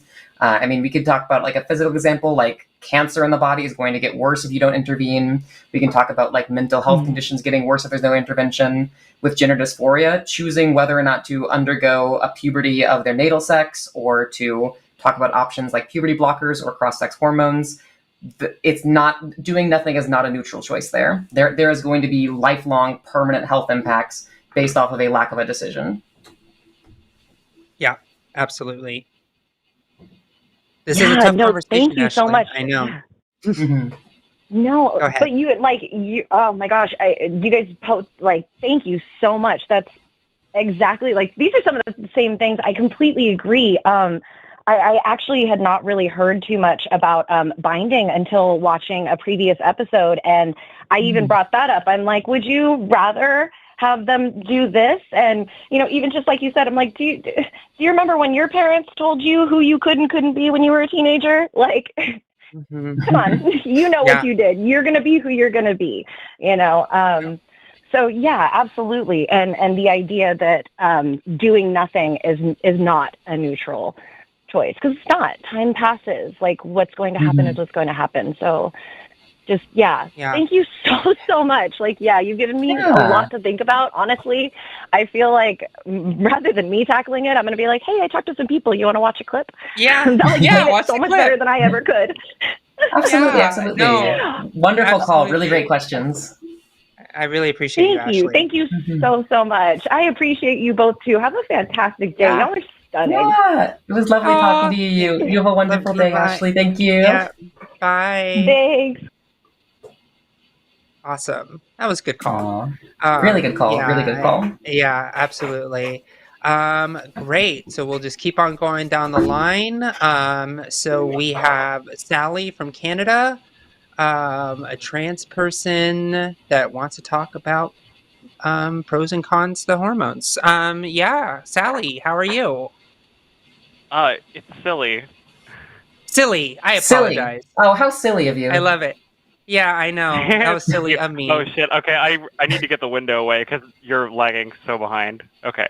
Oh, yes. Oh, let's close that little window. Okay, perfect. Yeah. Okay, So, I just want to say, like, talk about? Oh my god, I'm starstruck to be talking to you in particular, Naomi. I'm actually subscribed to you, so like, it's just crazy to see someone I'm actually subbed to on the line. That's really cool. Well, thank you for the support. It's wonderful to answer some questions. Let's do it. Okay, yeah. So, I guess the best thing to start with would be like a while back. Oh my god, hold on. I gotta turn off my game. It's distracting. Okay, so, like about a month ago, I started HRT. Nice. I'm off of it now, but for the time I was on it, like I really started to get emotionally just like a lot worse. Like, suicidal ideation went up, and I started getting more depressed, and like I don't know if this is a good way to word it, but like I kind of like it felt like I stopped being trans.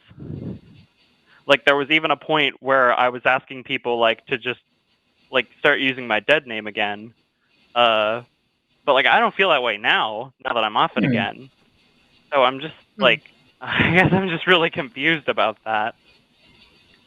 Yeah, that is confusing. Would it be possible if I could ask, like, what were kind of like the nature of some of those depressive thoughts? Like, why were you feeling depressed or down, or like what was kind of the nature of those feelings? That's a good question. I don't think I'd be able to tell you. Like, yeah, I kind of don't really remember. But I guess when I have been having thoughts like that, like still, like ever since. Silly, do you have a therapist or someone that you talk to professionally about this? Yeah, but she's okay, good. She's on vacation, and I've only had one session with her since she got back. Okay, fair enough. I just want to make sure that you also have access to the professional support that is. I live in Canada, right? So it's all free. Yeah. You know, I'm good nice. there. Okay, good. Perfect. Except for the laser hair, that's not free, sadly. Oh, I know. Yeah. I got an appointment tomorrow. I'm getting zapped every little individual hair. Oh, it's almost done. My upper lip is almost completely clear. Congratulations! That one takes the longest. Yeah, thank you. It does. Yeah, upper lip, chest, upper legs. That's the goal. Yeah, for sure. The rest of it I can shave. I don't mind. Yeah, for sure. I feel that. Silly. I want to make sure that we get to the root of how you're feeling, right? Because I think that answering, like, thinking about, you want, like, when you're doing these things, you're doing these things to make yourself happier, right? Like, you know, and you want to feel comfortable in your own self. And, you know, it's one of those things where I think doing the right thing is like stopping the thing that's hurting you, and then taking a step back and reassessing with what Naomi said of, like, the nature of how you're feeling, right? Because you say you're feeling better now, right? Yeah. I don't know if this has anything to do with it, but like I guess regarding the nature of well, were you asking about the nature of, like, the suicidal thoughts, or I don't know about, like, the details of that, Naomi. I think that question was directed to you. Yeah, I was meaning more like what was, like, the reason behind feeling down or depressed, like, kind of in general, you know? Well, I guess a big part of it was that, like, my sex drive just completely dissipated. Like, and yeah, that just sucked ass. Like, I really hate that. And honestly, I'm afraid, like, I still kind of do want breasts still. You know, not really big ones. Like, hurt. Yeah. So, like, but because of that experience and, like, just feeling like absolute shit during that time, like, I'm afraid to go back on them, like, maybe try a different blocker or something. Yeah, and I think that's the most important thing, right? Like, speaking to your endocrinologist and figuring out what treatment plan you want, right? Because it's not all size fit all, right? Like, there's many different trans people that I know that have very different regimens, and we all kind of fall into the thing that makes us the happiest, right? Like, I know in my first year, I was going up and down on all kinds of stuff just to find the perfect balance that made me happy, right? And you know, that sounds like me trying to pick a name right now. Yeah, well, there you go, right? And so, you know, I think for your case, you want to make sure, and usually I don't recommend, I mean, I always recommend an endocrinologist when you can, but a lot of times some people don't need endocrinologists, they just need standard care. But if you sure I have one. I'm pretty sure I have one. So, I don't know if that's for specialization or not. Yeah, so like, in your particular case, for the HRT and things like that, right? Okay, well, right. An endocrinologist is like a specialist in hormones and things like that, right? So, I would say I do have one, yeah. Okay, good, right? Because when you have an endocrinologist and you're having these particular issues, I always recommend people have an endocrinologist to be able to talk about what their goals are of their transition, right? Because if you talk about your goals of transition and somebody who's experienced in understanding trans people, you're going to have a better treatment plan, and you're going to be able to figure out what works best for you, right? Because there are treatment plans that don't spike down your sex drive as much, right? There are treatment plans that is more gradual and more slow and not so quick, right? And so there's different things that people can do that better fit what your needs are. So it's not such a drastic drop, right? Like, for me, when I started taking my care, like, I felt much more clear-headed, right? And I know a lot of people who have that, but I've also know people that go your route where they take it and there's like a intense difference, and it's like scary, and they want to slow down. So really, these are questions I think you should be able to talk to with your endocrinologist, and just be very clear what your transition goals are. Yeah. Interesting you mentioned that, because I was originally recommended to use spironolactone, but they told me that was a diuretic, so I kind of wasn't interested in that, because I have ADHD and I already take like Ritalin, and that deepens my voice when I take it on those days. And so yeah, it's like I don't know. I've earlier on I was more conscious about my voice, but like I've kind of come to terms with it. And like a lot of people tell me I sound pretty whiny sometimes, like, so I guess that helps a little. Yeah, like, voice therapy. I'm sure Canada might cover that for you. It does. Just nice. good. So I can't practice that kind of stuff right now because I'm living at home with Oak. Sure. So yeah, and that could be part of it too, right? Like maybe you're not in an environment that is more comfortable, where you could be more, feel better. Definitely part of it. I'm working on that. Yeah. So there you go. That could be another reason of just anxiety of like, oh my gosh, I'm going to go through these changes situation. That could be something as well. So you always want to be in a safe place when you are doing your transition. That's always really important, because you are going to get more emotional. I definitely agree with everything that Josie's saying. Like, kind of reassessing, like, what are my transition goals, especially working with doctors. Just other things to consider is that sometimes just a certain medication just isn't right for some people. Sometimes it can interact with your body kind of weird. And that's why, like she said, having an endocrinologist on the team is a very good idea. One more potential factor to be aware of, at least this was very true for me, it's true for some trans people, is that like I was very emotionally repressed before I came out as trans, before I started hormones, and like actually stepping into my emotions and feeling my emotions for the first time, like they were so much stronger, both the positive ones and the negative ones. And so things like I may have had like residual but repressed anxiety before, and now I feel it a lot stronger. And that was something that I had to be aware of and I had to kind of mitigate and address over time.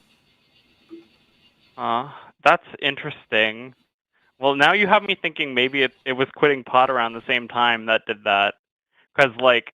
Possibly. Like, yeah, like, because if all emotions are amplified, and going on withdrawal is going to cause you mostly negative emotions, right? So yeah, that's another possibility. It did for me. It sounds like there was like a lot of factors kind of going on at that time, and so yeah, kind of reassessing, figuring out, okay, maybe we can isolate some of these factors down, maybe we can figure out what's right from here. Good idea. Yeah, finish your withdrawal for a month. I know weed withdrawal can be tough. I know, I went through it. So that could be a factor, that you don't want a lot of things going on at once. I think that contributed a lot to the loss in sex drive too. But like I've quit. Like I've done a month without it before, and then I had a relapse. But like for that last time I was quitting, like I didn't lose my sex drive, right? So. Like it's all new experience, and that's why it's good to have like a good medical team with you every step of the way, so you can do it in a safe way, and also being in a safe environment so you can feel cozy and home and just sit in your bed, without fear of people judging you, is super helpful. Yeah. It was for me. So yeah, I hope that helps. It's a hard time. I wanted to ask something else. If it's not too like personal. Sure, yeah, go for it. So, yeah, this might be a better question for trans people, because I don't even know if this is something cis women would think about. But like, what is it like to not have breasts, but now you do have breasts?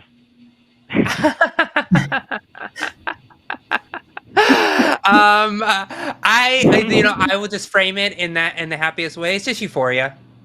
Like honestly, it's just like I'm happier when I look in the mirror. Like I look cuter in clothes. That's what it is. Yeah, I feel that way when I wear a push-up bra.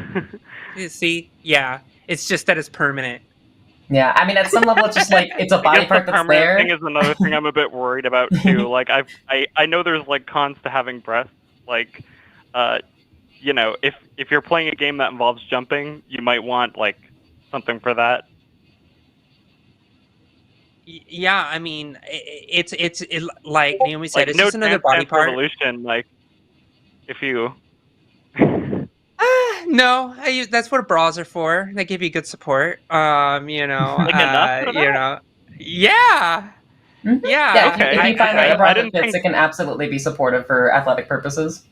Yeah, they're sports bras. I've definitely been underestimating bra technology then. Pardon me for that. Yeah. I guess that's probably because my mom goes to Walmart and gets Walmart bras, so. Yeah, that probably might be it. No, there's some good bras out there, and I have my partner, and she's pretty well endowed, and she's fine. So, yeah. Okay. Yeah. I and for me, it's just good. But you grow into them. Yeah. They grow onto you, more rather. Yeah, exactly. Yeah, so definitely. Great. Is there any other questions, Silly? No, that's it. Thank you for talking. Okay. Yeah, I appreciate the question, Silly. Oh, thank you. Those are really good to delve into. Thanks for calling in. Yeah, for sure. Let us know how things are going. Sure. Yeah, might call in. I don't know. Thank you. Yeah, for sure. Yeah, thanks. Great. Have a lovely day. Bye. All right. And before we get into the other callers, I do want to talk about next week's lineup. And oh my gosh, I'm looking at a tiny little picture, so please forgive me here.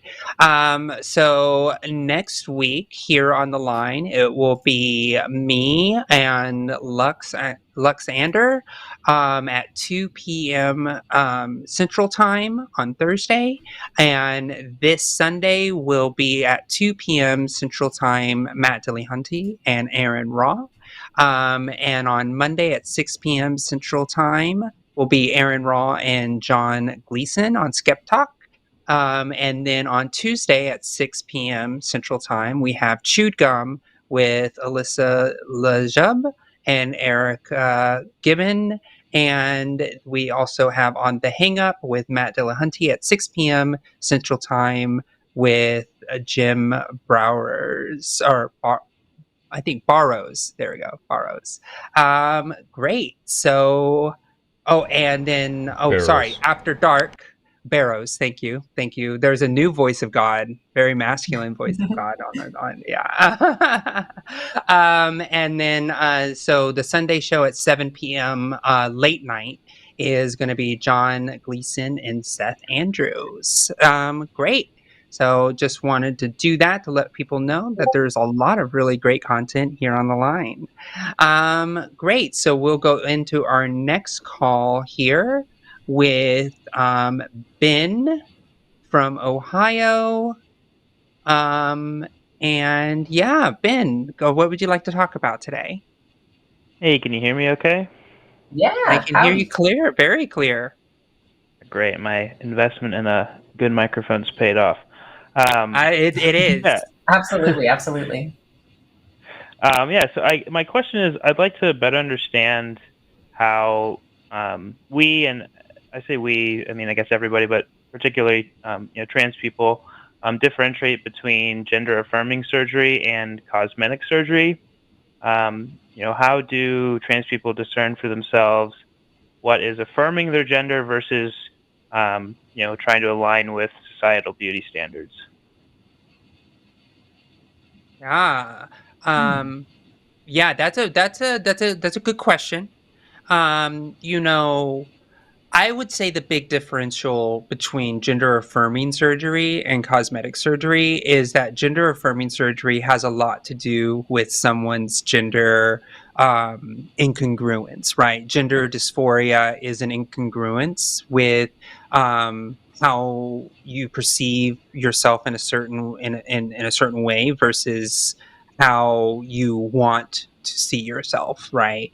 So a lot of that is very distressing, right? Like we can have the distress of like all the way to suicidal ideation and or wanting to do self-harm to try to do things on their own bodies. I've known unfortunate stories of people who have actually hurt themselves by trying to perform their own surgeries on their bodies. So that's how intense gender affirming surgeries can be. Sorry, not gender affirming surgery. Sorry, gender dysphoria can be. Now, on the other lighter end of gender dysphoria, it can be a little bit like we talked about on the show, where it's just like, I don't really like it. It's kind of annoying, right? But it still offers a little bit of distress where it's just like, ugh, I hate every time I look in the mirror, I see a little bit of a blue shadow, a stubble, right? And it doesn't make them want to like hurt themselves, but every time they look in the mirror, it's like, ugh, I see that again. Ugh, I think about it and it's in the back of my mind. It's like a rock in your shoe and it's all the thing you think about and it's just annoying, right? And so people will get gender affirming surgeries to alleviate that ick that they have about that, and it's completely related to the symptoms of the gender dysphoria. Naomi, I don't know if you have and cosmetic surgery is not that, but Naomi, do you want to add to that? I think that like I agree with all you're saying, especially like all of these kind of dysphorias are going to exist along a spectrum. And we could also kind of go into the angle of like, we really don't question cisgender people as much on these kind of axes as we do transgender people, and it gets really interesting. But ultimately, like, if you're considering a potential surgery, like, really what you want to do is you want to weigh the pros and the cons, like treatment outcomes, like complications, really like consultation and just figuring out, is this surgery right for me, ultimately I think is the best thing you can do. And at the end of the day, whether or not something falls more under like a cosmetic or gender affirming classification, if something's right for you, like, and it's going to have good outcomes for you, and you talk to your doctor, you're very confident in this, I say go for it. Yeah, no, that's both responses are very helpful. And I've looked into, and just as like I'm by no means an expert, who never claimed to be, but I've tried to look up like data in terms of, how do people feel about gender affirming surgery versus when people who've had gender affirming surgery, how do they feel about it afterwards? It seems like really low regret rates. And then I was curious, well, how do people feel about cosmetic surgery? And also it seemed like pretty low regret rates as well.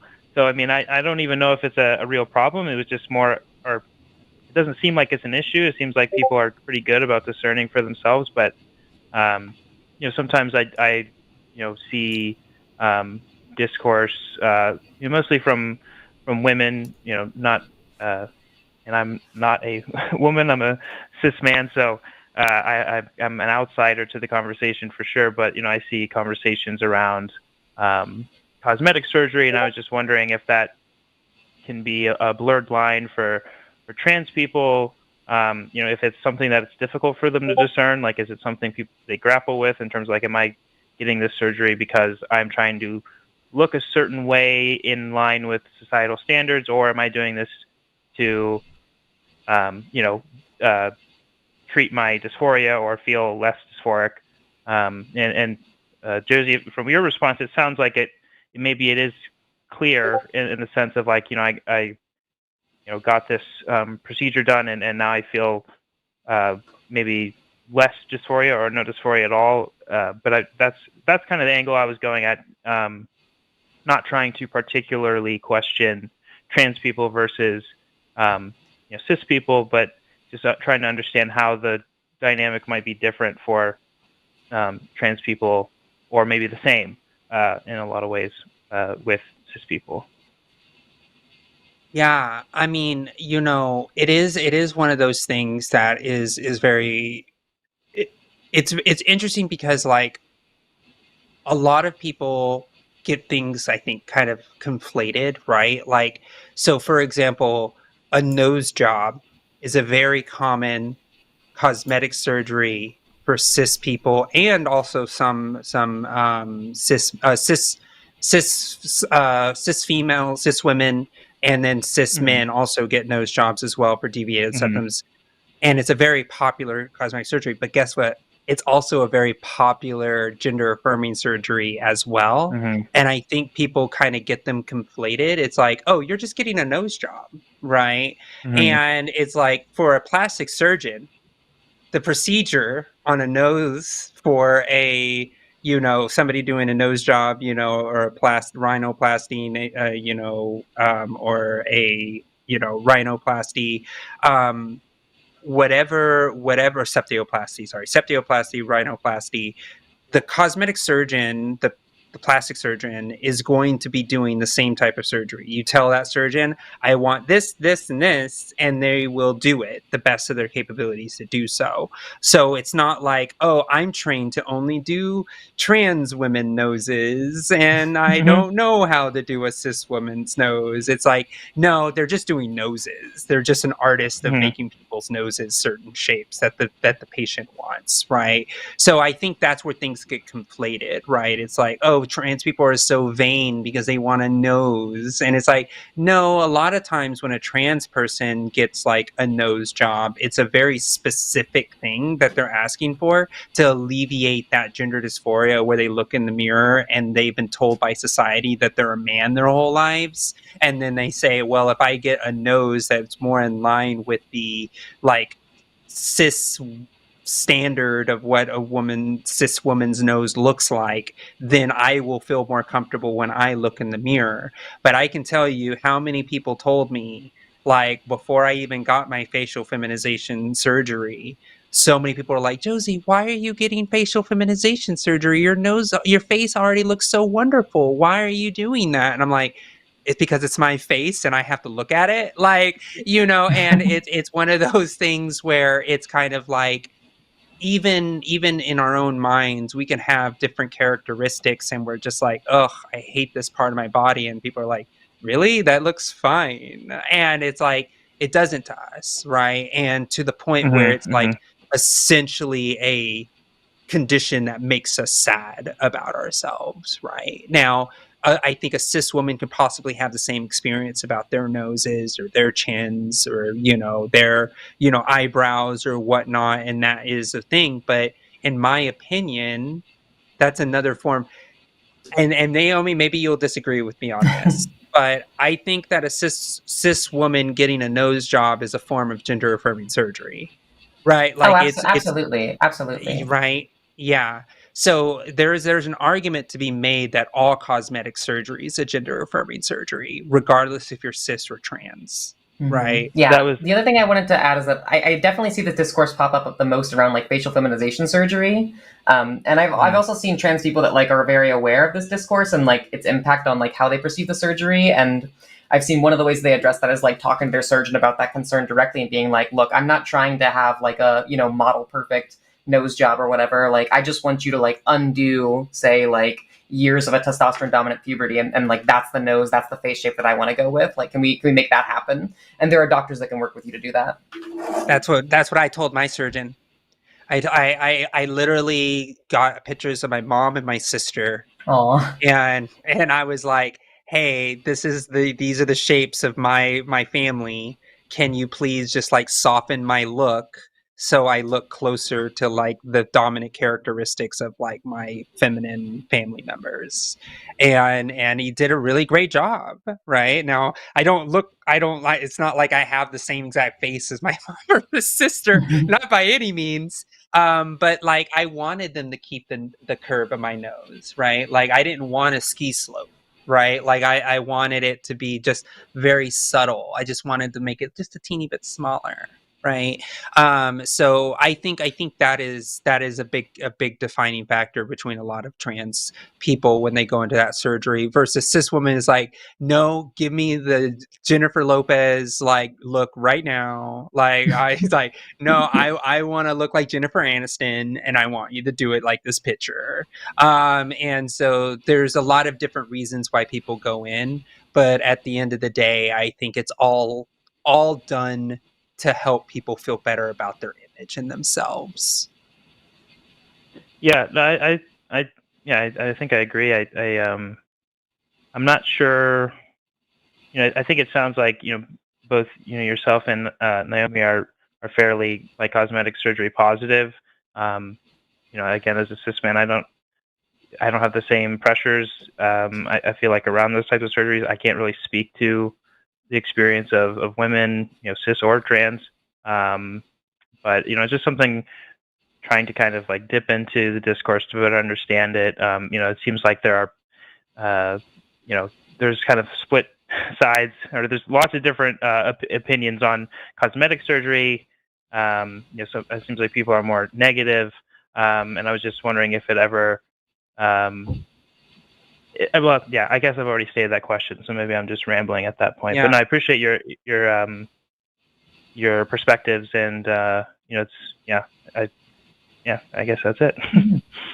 Yeah, no, thank you for your call. I think it's an important conversation to have, because I am very cosmetic surgery, like, positive, right? Because I want people to be able to live happy and wonderful lives. And I know more than anything of like having something in the middle of my face I don't like, and I sympathize with anybody who has that feeling, and it's just how I felt about myself, and I would never look at somebody else and think the same way I thought about my own nose, because I was cruel to my own nose. Yeah, but it was one of the things that I needed to do. That's why I did my facial feminization surgery before I did my bottom surgery. My face gave me more dysphoria than my bottom did, and I didn't even get top surgery. And just to make my perspective a little clear, I don't I wouldn't ever call bottom surgery cosmetic. I don't know, and that's just in case everybody was thinking I was classifying all gender affirming or trying to compare all gender affirming surgery to cosmetic surgery. Definitely, I think that's you guys fair. You picked up on, I think, that I was aiming more towards, facial feminization, or I know facial masculinization is a thing, but I know it's a lot less common for, I'm sure, a variety of reasons. But I as a side question, and then happy to let you go, or you can let me go whenever you want, I guess. But I was curious if you've seen, if either of you have seen the movie I Saw the TV Glow, and if yes, did you enjoy it, or I've not seen it yet. I've been meaning to see it. You haven't? No, oh my God. Not yet. You gotta do yourself a favor. Watch the show. Okay. I watched the movie. I loved it, Ben. I love it. I walked out of it at first being like, how am I supposed to feel? And then that movie crawled into my brain and would not leave for months. That's what I've heard. It had a tendency to do that to people. Yeah. Like, I still think about it often, because it was so good. It was just so good. I will say this: it is the best representation of, I think, what it visually feels like to be trans.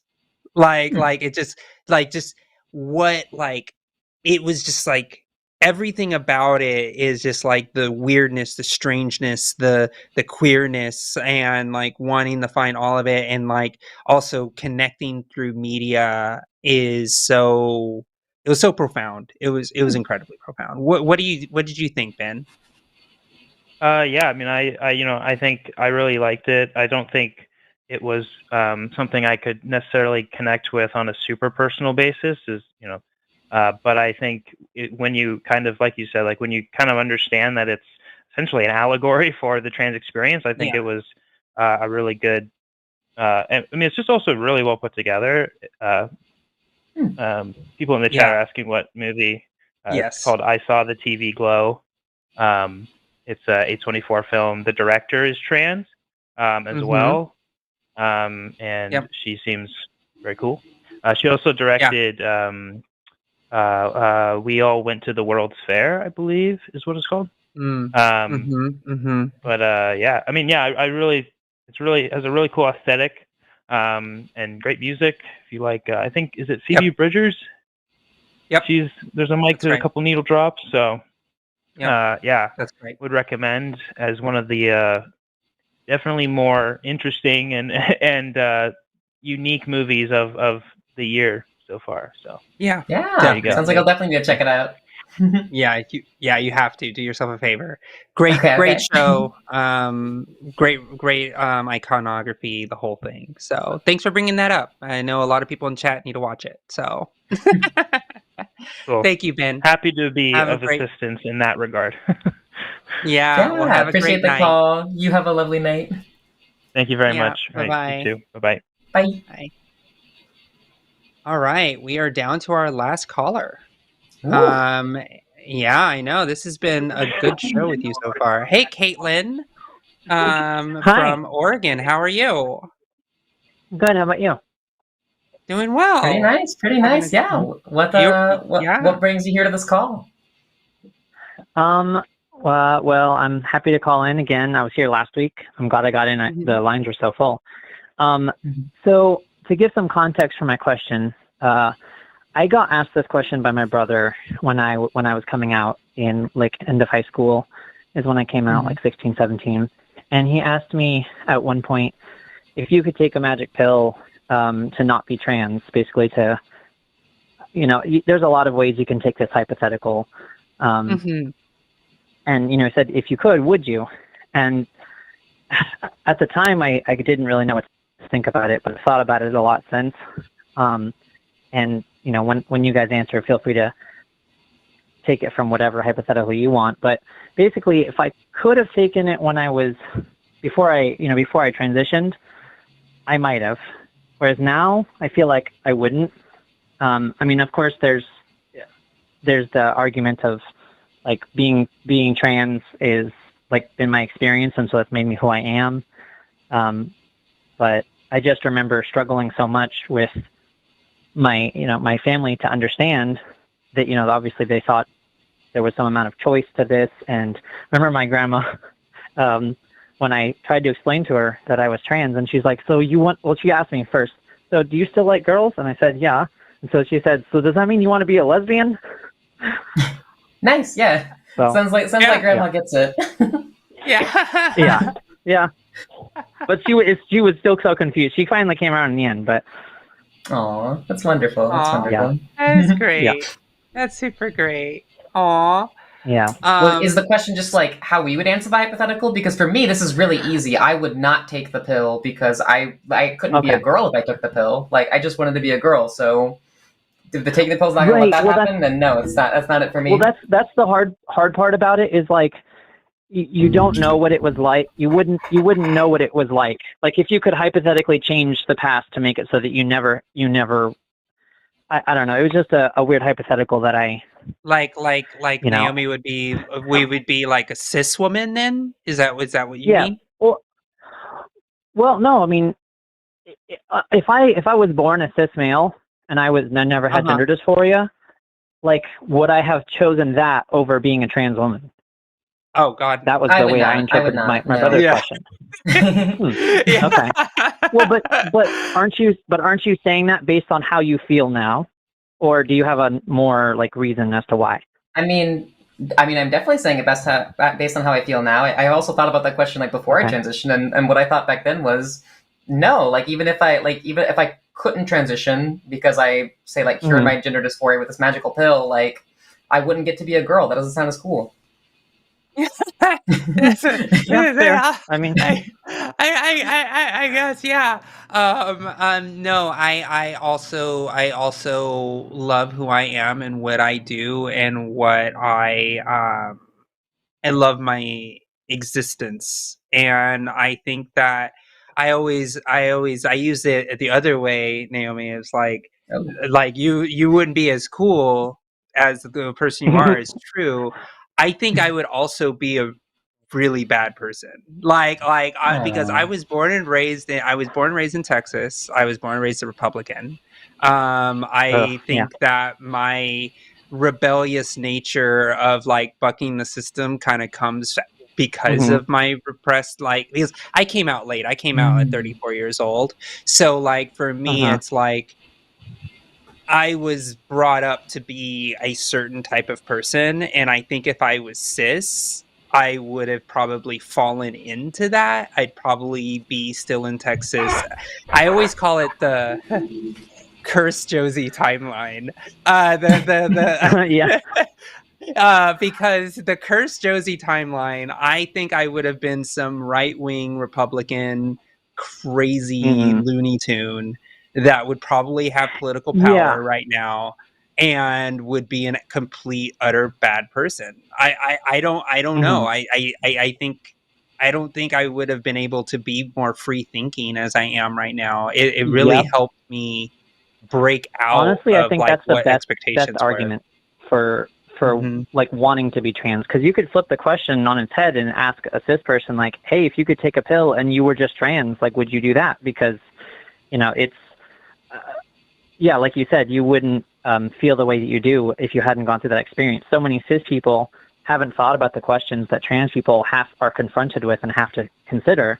And so like, of course, I'm not saying, like, even if an individual would choose to take the pill, I think that it's good that trans people exist in society, because having, a plurality of, or a variety of ways of thinking and being in society, gives us a healthier society. But, but like that experience of being a minority, if it helped us be the, free thinkers and amazing people that we are, then I almost wonder if like more people should be trans. I think more people are trans. Well, that's true. Probably true. And Probably then want to true. admit it, Yeah, I've seen a lot of these trans hypotheticals, and a lot of them I think are much better predictors of like transness. I think this one's one of the ones more complicated that people have a lot more nuanced or different feelings about. Yeah, because there's a lot of people that I know as well that would be like, well, maybe, because I would still have my family, right? Like, and that is a hard one to argue with, right? Because it's like, there's a lot of people that lost all of everything that they had coming out, but I still think they're beautiful, wonderful humans. But I wouldn't fault a person saying, well, I maybe it would have been interesting to actually have a relationship with my father, right? Well, and in that case, the premise is kind of false. Like, we should live in a better society. But, even if we lived in a perfect society, gender dysphoria still sucks. There's still medical transition and everything. So, like, I don't know. Yeah, it's one to think about, but just I'm happy. It's like I don't like to regret, and I don't regret, and for me, it's and like, I don't either. Yeah, I think the only thing.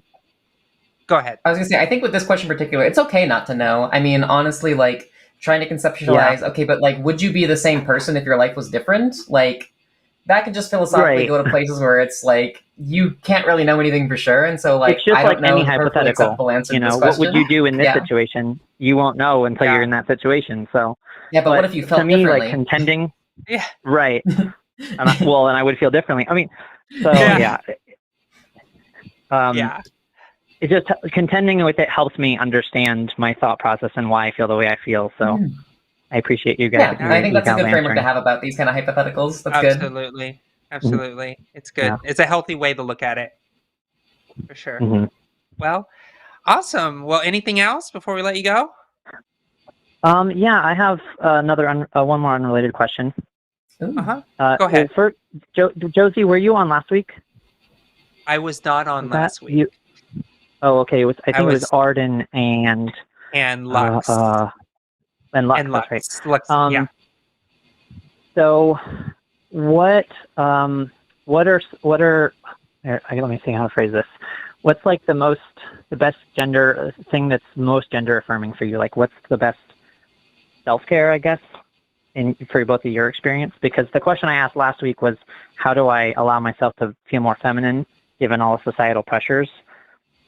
And so I'm trying to still explore that. I think for me, HRT has been the biggest thing. Like being able to go on HRT and having all of those like real biological changes happening in my body, that's just been the biggest gender affirming thing for me. My orchiectomy that I had just a couple weeks ago was also a really, really big gender affirming step. But if it was the kind of thing where it's like, I can only choose one, like I would take the HRT, like absolutely. Yeah. Okay. I mean, HRT definitely helps a lot because but to be honest, like one of the things I do love a lot is how awesome my hair looks long. Like I do Yep. love my hair a lot, and you know I just showered today, so it's all nice and shiny and crispy. But honestly, I think that gives me a lot. And honestly, there's so many little things, right? Like having really awesome like femme friends as well is also very amazing. And you know, just being able to go to brunch and you know share the tea, you know, about what's going on and gossiping, there's just so many things. It's hard to choose one. I think HRT is the bigger package because there's just so many little things. Exactly. The first photo that I took of myself that gave me euphoria was just a picture of me after I shaved my legs for the first time, and I'm just sitting in bed and my legs are crossed, and I like just took a picture like from a distance. Nothing sexy, nothing crazy. But just like having my legs like crossed, like laying flat, relaxed on the bed, like that was the first photo that I remember that gave me euphoria. And that was like right when I started HRT. So it had nothing to do with any of the hormones that I was on. It was just I still remember it. It's in my feeling favorites like yourself. on my phone. Yeah, like I remember. And it wasn't even like a sexy photo or anything. It was just like my legs are shaved for the first time, and wow, this is amazing. Yeah, those first pictures where you see yourself, wild. Yeah, exactly. So it's hard to say, but like now, I guess like as far as the full package, me, Josie, like standing on a stage giving a kick-ass speech, that's what makes me fucking like let's go. Like, you know, like I'm introducing Sarah McBride in like 2 weeks at the DNC. Like, fuck yeah, that's me owning myself as the woman I am. Oh wow, I'm gonna watch now. Well, it's going to be at the LGBTQ caucus. I wish it was on the big stage. God, I wish it was on the big stage. Oh, okay. But yeah, maybe one day. Oh, it will be one day. I know that will happen. But but no, right now that to me is my new gender dysphoria moments where I get to stand as the woman I am and be the badass I know I am and thrive in my space. That did it. I used to do cool stuff before I transitioned, but I wasn't happy when I did it. So me being happy and doing the badass stuff, like that makes me like the whole like, yeah, I'm thriving. Let's go. Girl boss euphoria. Girl boss euphoria. Thank you. That's it. That's that. That's a good you know thing, what? One thing. Girl boss euphoria. Absolutely. You put a word to it. I love it. I got you. Yeah. Gosh. Anyways, well, thank you for that question. That was nice. What about you? Yeah, absolutely. So I really appreciate your answer, Josie. That I just realized that like I've kind of hit a plateau recently in my transition because I've been on HRT for 6 years, changed my name 12 years ago. I'm getting close to bottom surgery.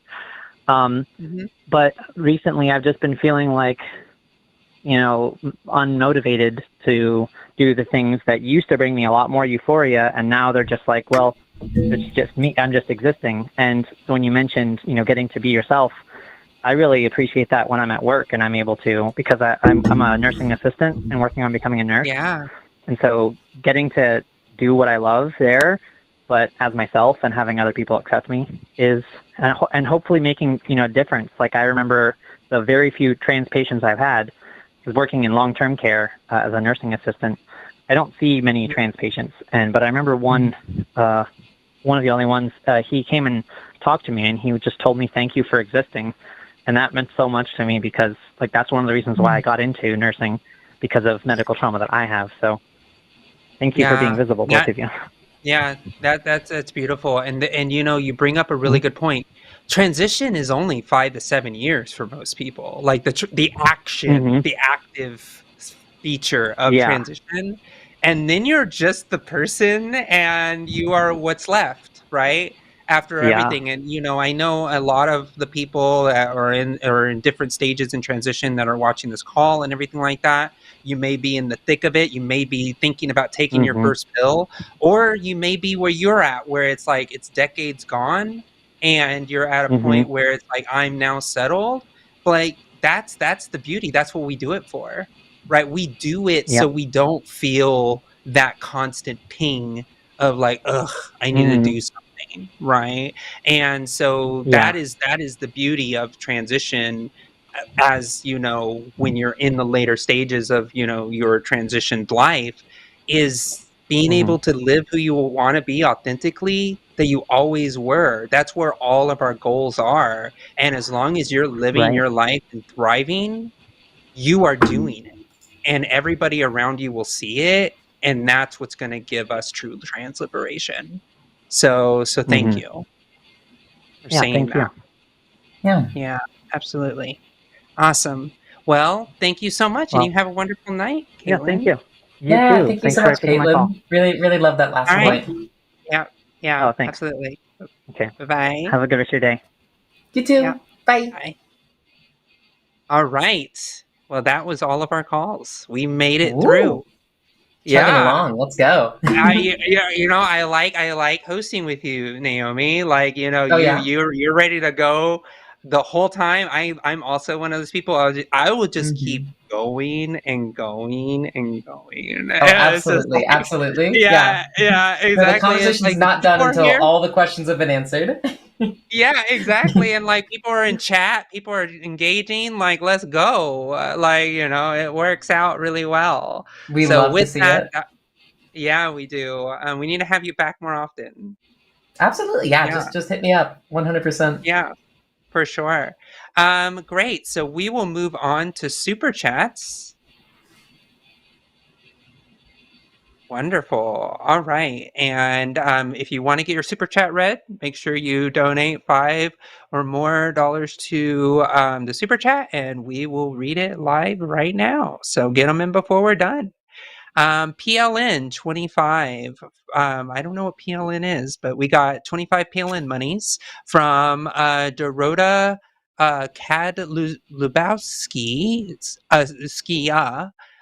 Hey, I haven't watched you lately, but because a lot is happening in my life, for one thing, I am getting bottom surgery within 4 weeks. Oh, congratulations! Woo, congratulations! Exciting times! Exciting times! We have $50 from William Matz. Hey, you two, you just lost the game, LOL. Oh my gosh. Oh, we did. Oh my gosh. That's you got so me. mean. I lost the game. Fudge. I guess we'll lose for $50. Thank you. $10 from Rogue Show 296. I don't think it's weird. I don't think it's weird that Republicans are obsessed with trans people, because they're obsessed with arguments debunked since the 50s, and it's something you get used to. It's true, but they're still weird. That's true. Yeah, I think that being weird is their normal. Yeah, that is their normal. Yeah. And now we're all starting to see it. We have $5 from Haley Geringer. I love the later shows. So much easier for me to listen live. If Katy isn't expected back soon, is there any chance of doing this more regularly? Yeah, I guess that's a question to you. Getting back more regularly? I don't know. Maybe. I can do later shows. I think it probably depends on the producers as well, but yeah. Honestly, I like the later shows myself, because then I don't have to ditch out of work early, even though it's on my schedule that I get to leave that time. It's okay. I'm not leaving work without permission, just to let everybody know. Even though I did get a long email while this call was happening. It's okay. It's not an emergency, but it's an answer. But yeah, we should talk about it, because I think Takis is the only show that is at 2, and it might help with our viewership. So I haven't checked the numbers of how well the show's been doing today.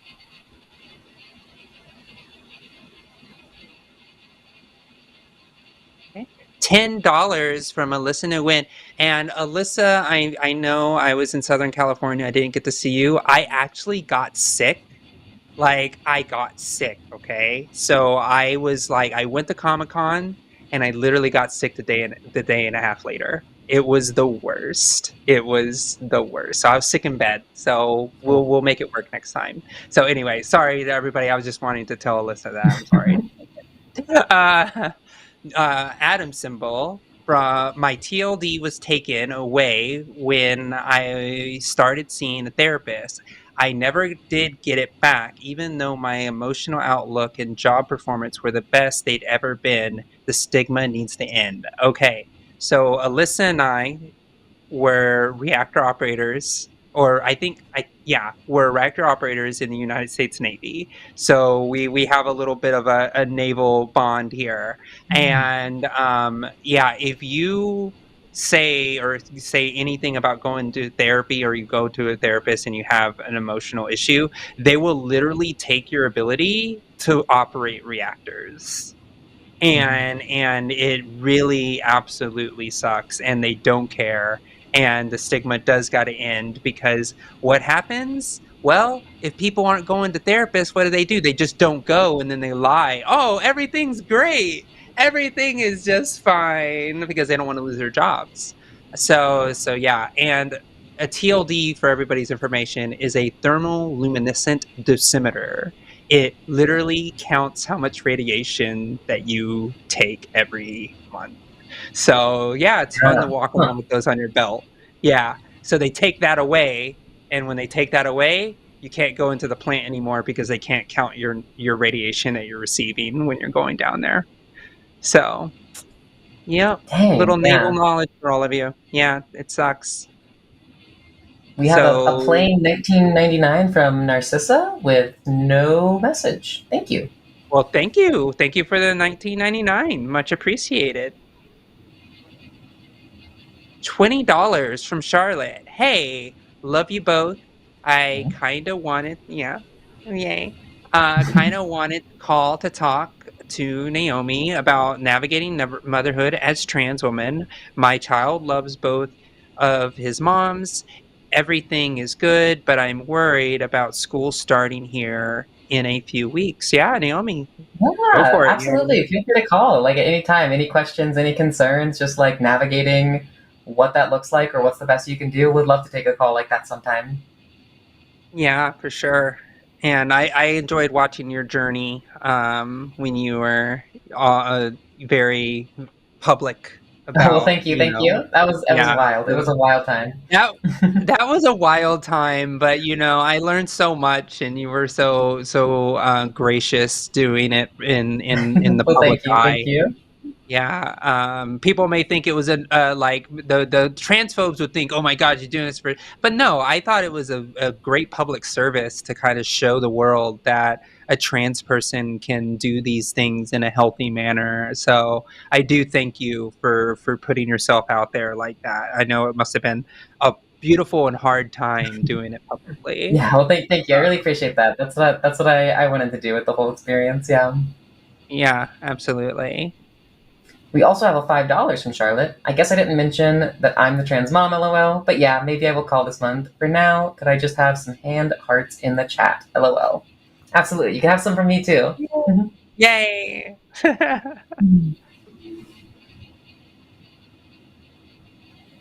right, $6 from Rogue Snow 296. Based on his name being Matt and Josie staying the age-old question, I was anticipating the words, "What is a woman?" That's true. I was almost anticipating it too. Yeah. Yeah, that is true. I don't want to give Matt Walsh the age-old, because Matt Walsh just made that out of nowhere. So. We have 5 E's from Sejul. Everything is possible for God. That's why I keep inseminating my husband and keeping my fingers crossed. Dan Savage. Love you all.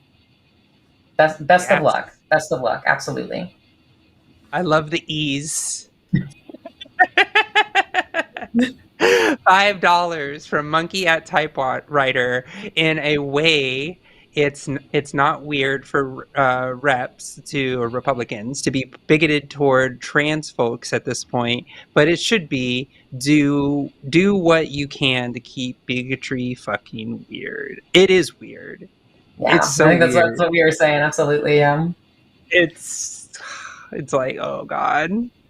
Ooh, another $10 from Charlotte. At Silly, caller. I realize women are diverse, experiences differ, but the beginning of that hormonal shift can intensify existing feelings and bring out new ones. Puberty is a bitch. Hope it all works out. Yeah, that was a good point. I remember bringing up some of those feelings as well, especially with emotional repression being really common, especially pre-transition. Yeah, I remember that first 3 months was hell. I don't even want to think about it. $5 from Charlotte is God omnigender? I mean, God is no gender because there isn't one.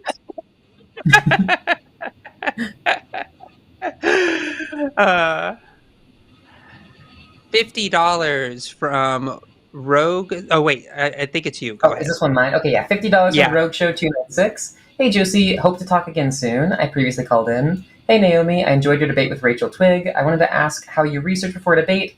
I ask because I want to get good like you at a debate.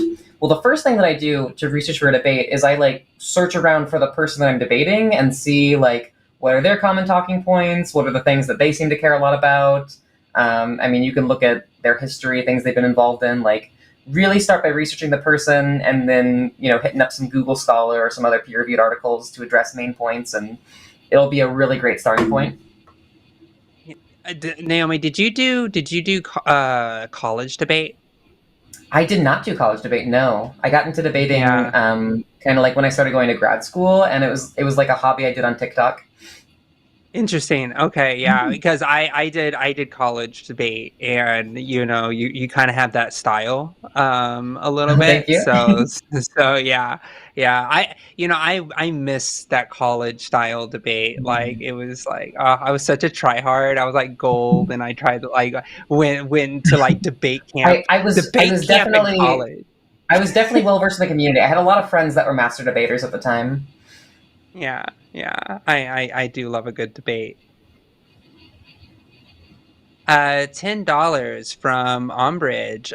My earbuds are dying, and I can't listen today. Listen today without them. Later, all lots of love from the furry cis man in a kilt. Trans rights are human rights. Aw, well, I hope you can watch later. Thanks. Yeah, I hope you get some headphones to watch later. Yeah.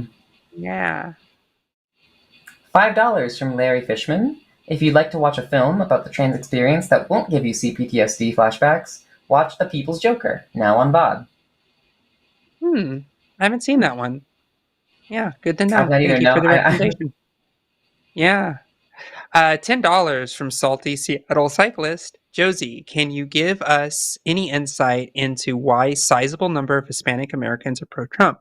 I've been struggling to comprehend. A good friend surprised me by being a part of that group.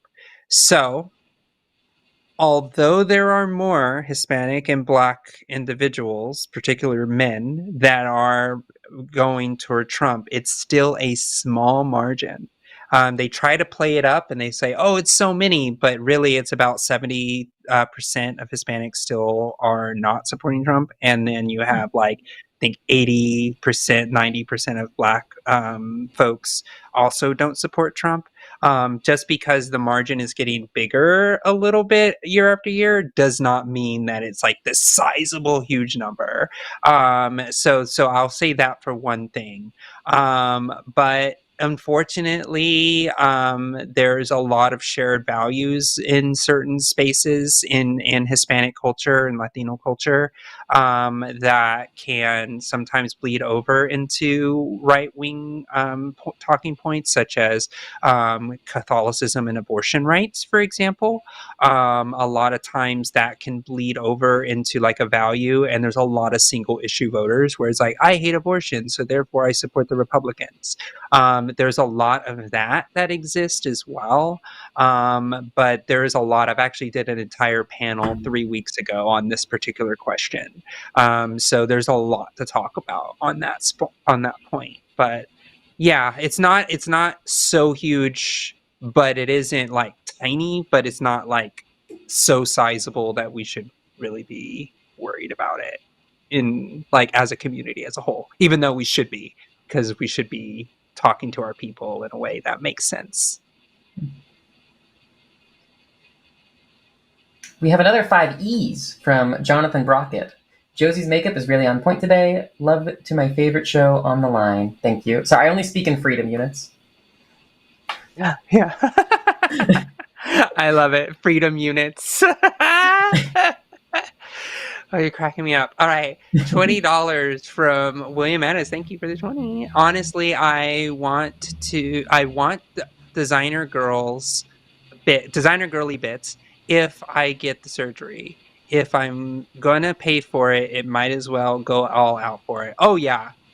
For me, that's me. I'm bougie. I got handcrafted from the best. Absolutely. I'm gonna get. Yeah, it better have all like the doodads and gadgets and all the little customizations that come with it. You know. Oh yeah, absolutely. If it doesn't have a built-in air fryer, what's the point? Yeah, exactly. You know, built-in seat warmer. It's all good. You need it all.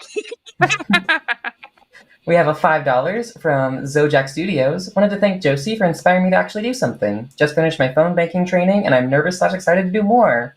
Hey, congratulations! Oh, that's really so awesome. Great. I'm so excited so to hear good that. To do something. Really proud of you. Really proud of you. Okay, Zojak, you have made it all worth it. All of my pining for people to do things, you did it. You have just filled this girl's heart. Thank you.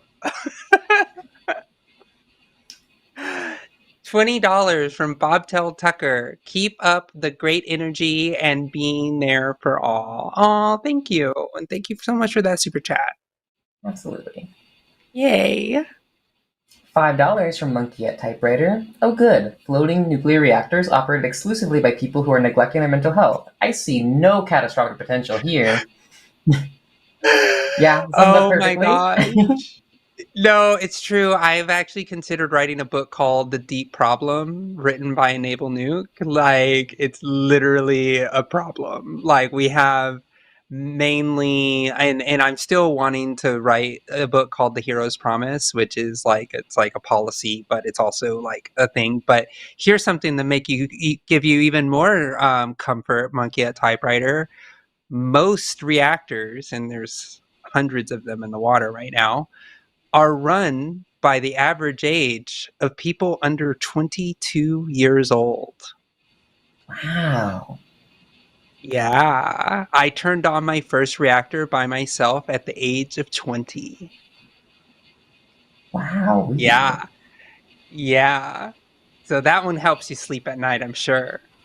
And they're all neglecting their mental health. So a bunch of very emotional, immature early 20-year-olds are operating reactors without access to mental health services. Fantastic. Yeah, let's go. The U.S. Navy, let's go reactors. We have another $5 from Charlotte. Just want to let the record show, I am not a theist, lol. The omnigender comment was in reference to the voice of God, aka the producer, being different. No, I get it. I that's what I figured it was, Charlotte. But, you know, thank you for clarifying with that super chat. Always take them.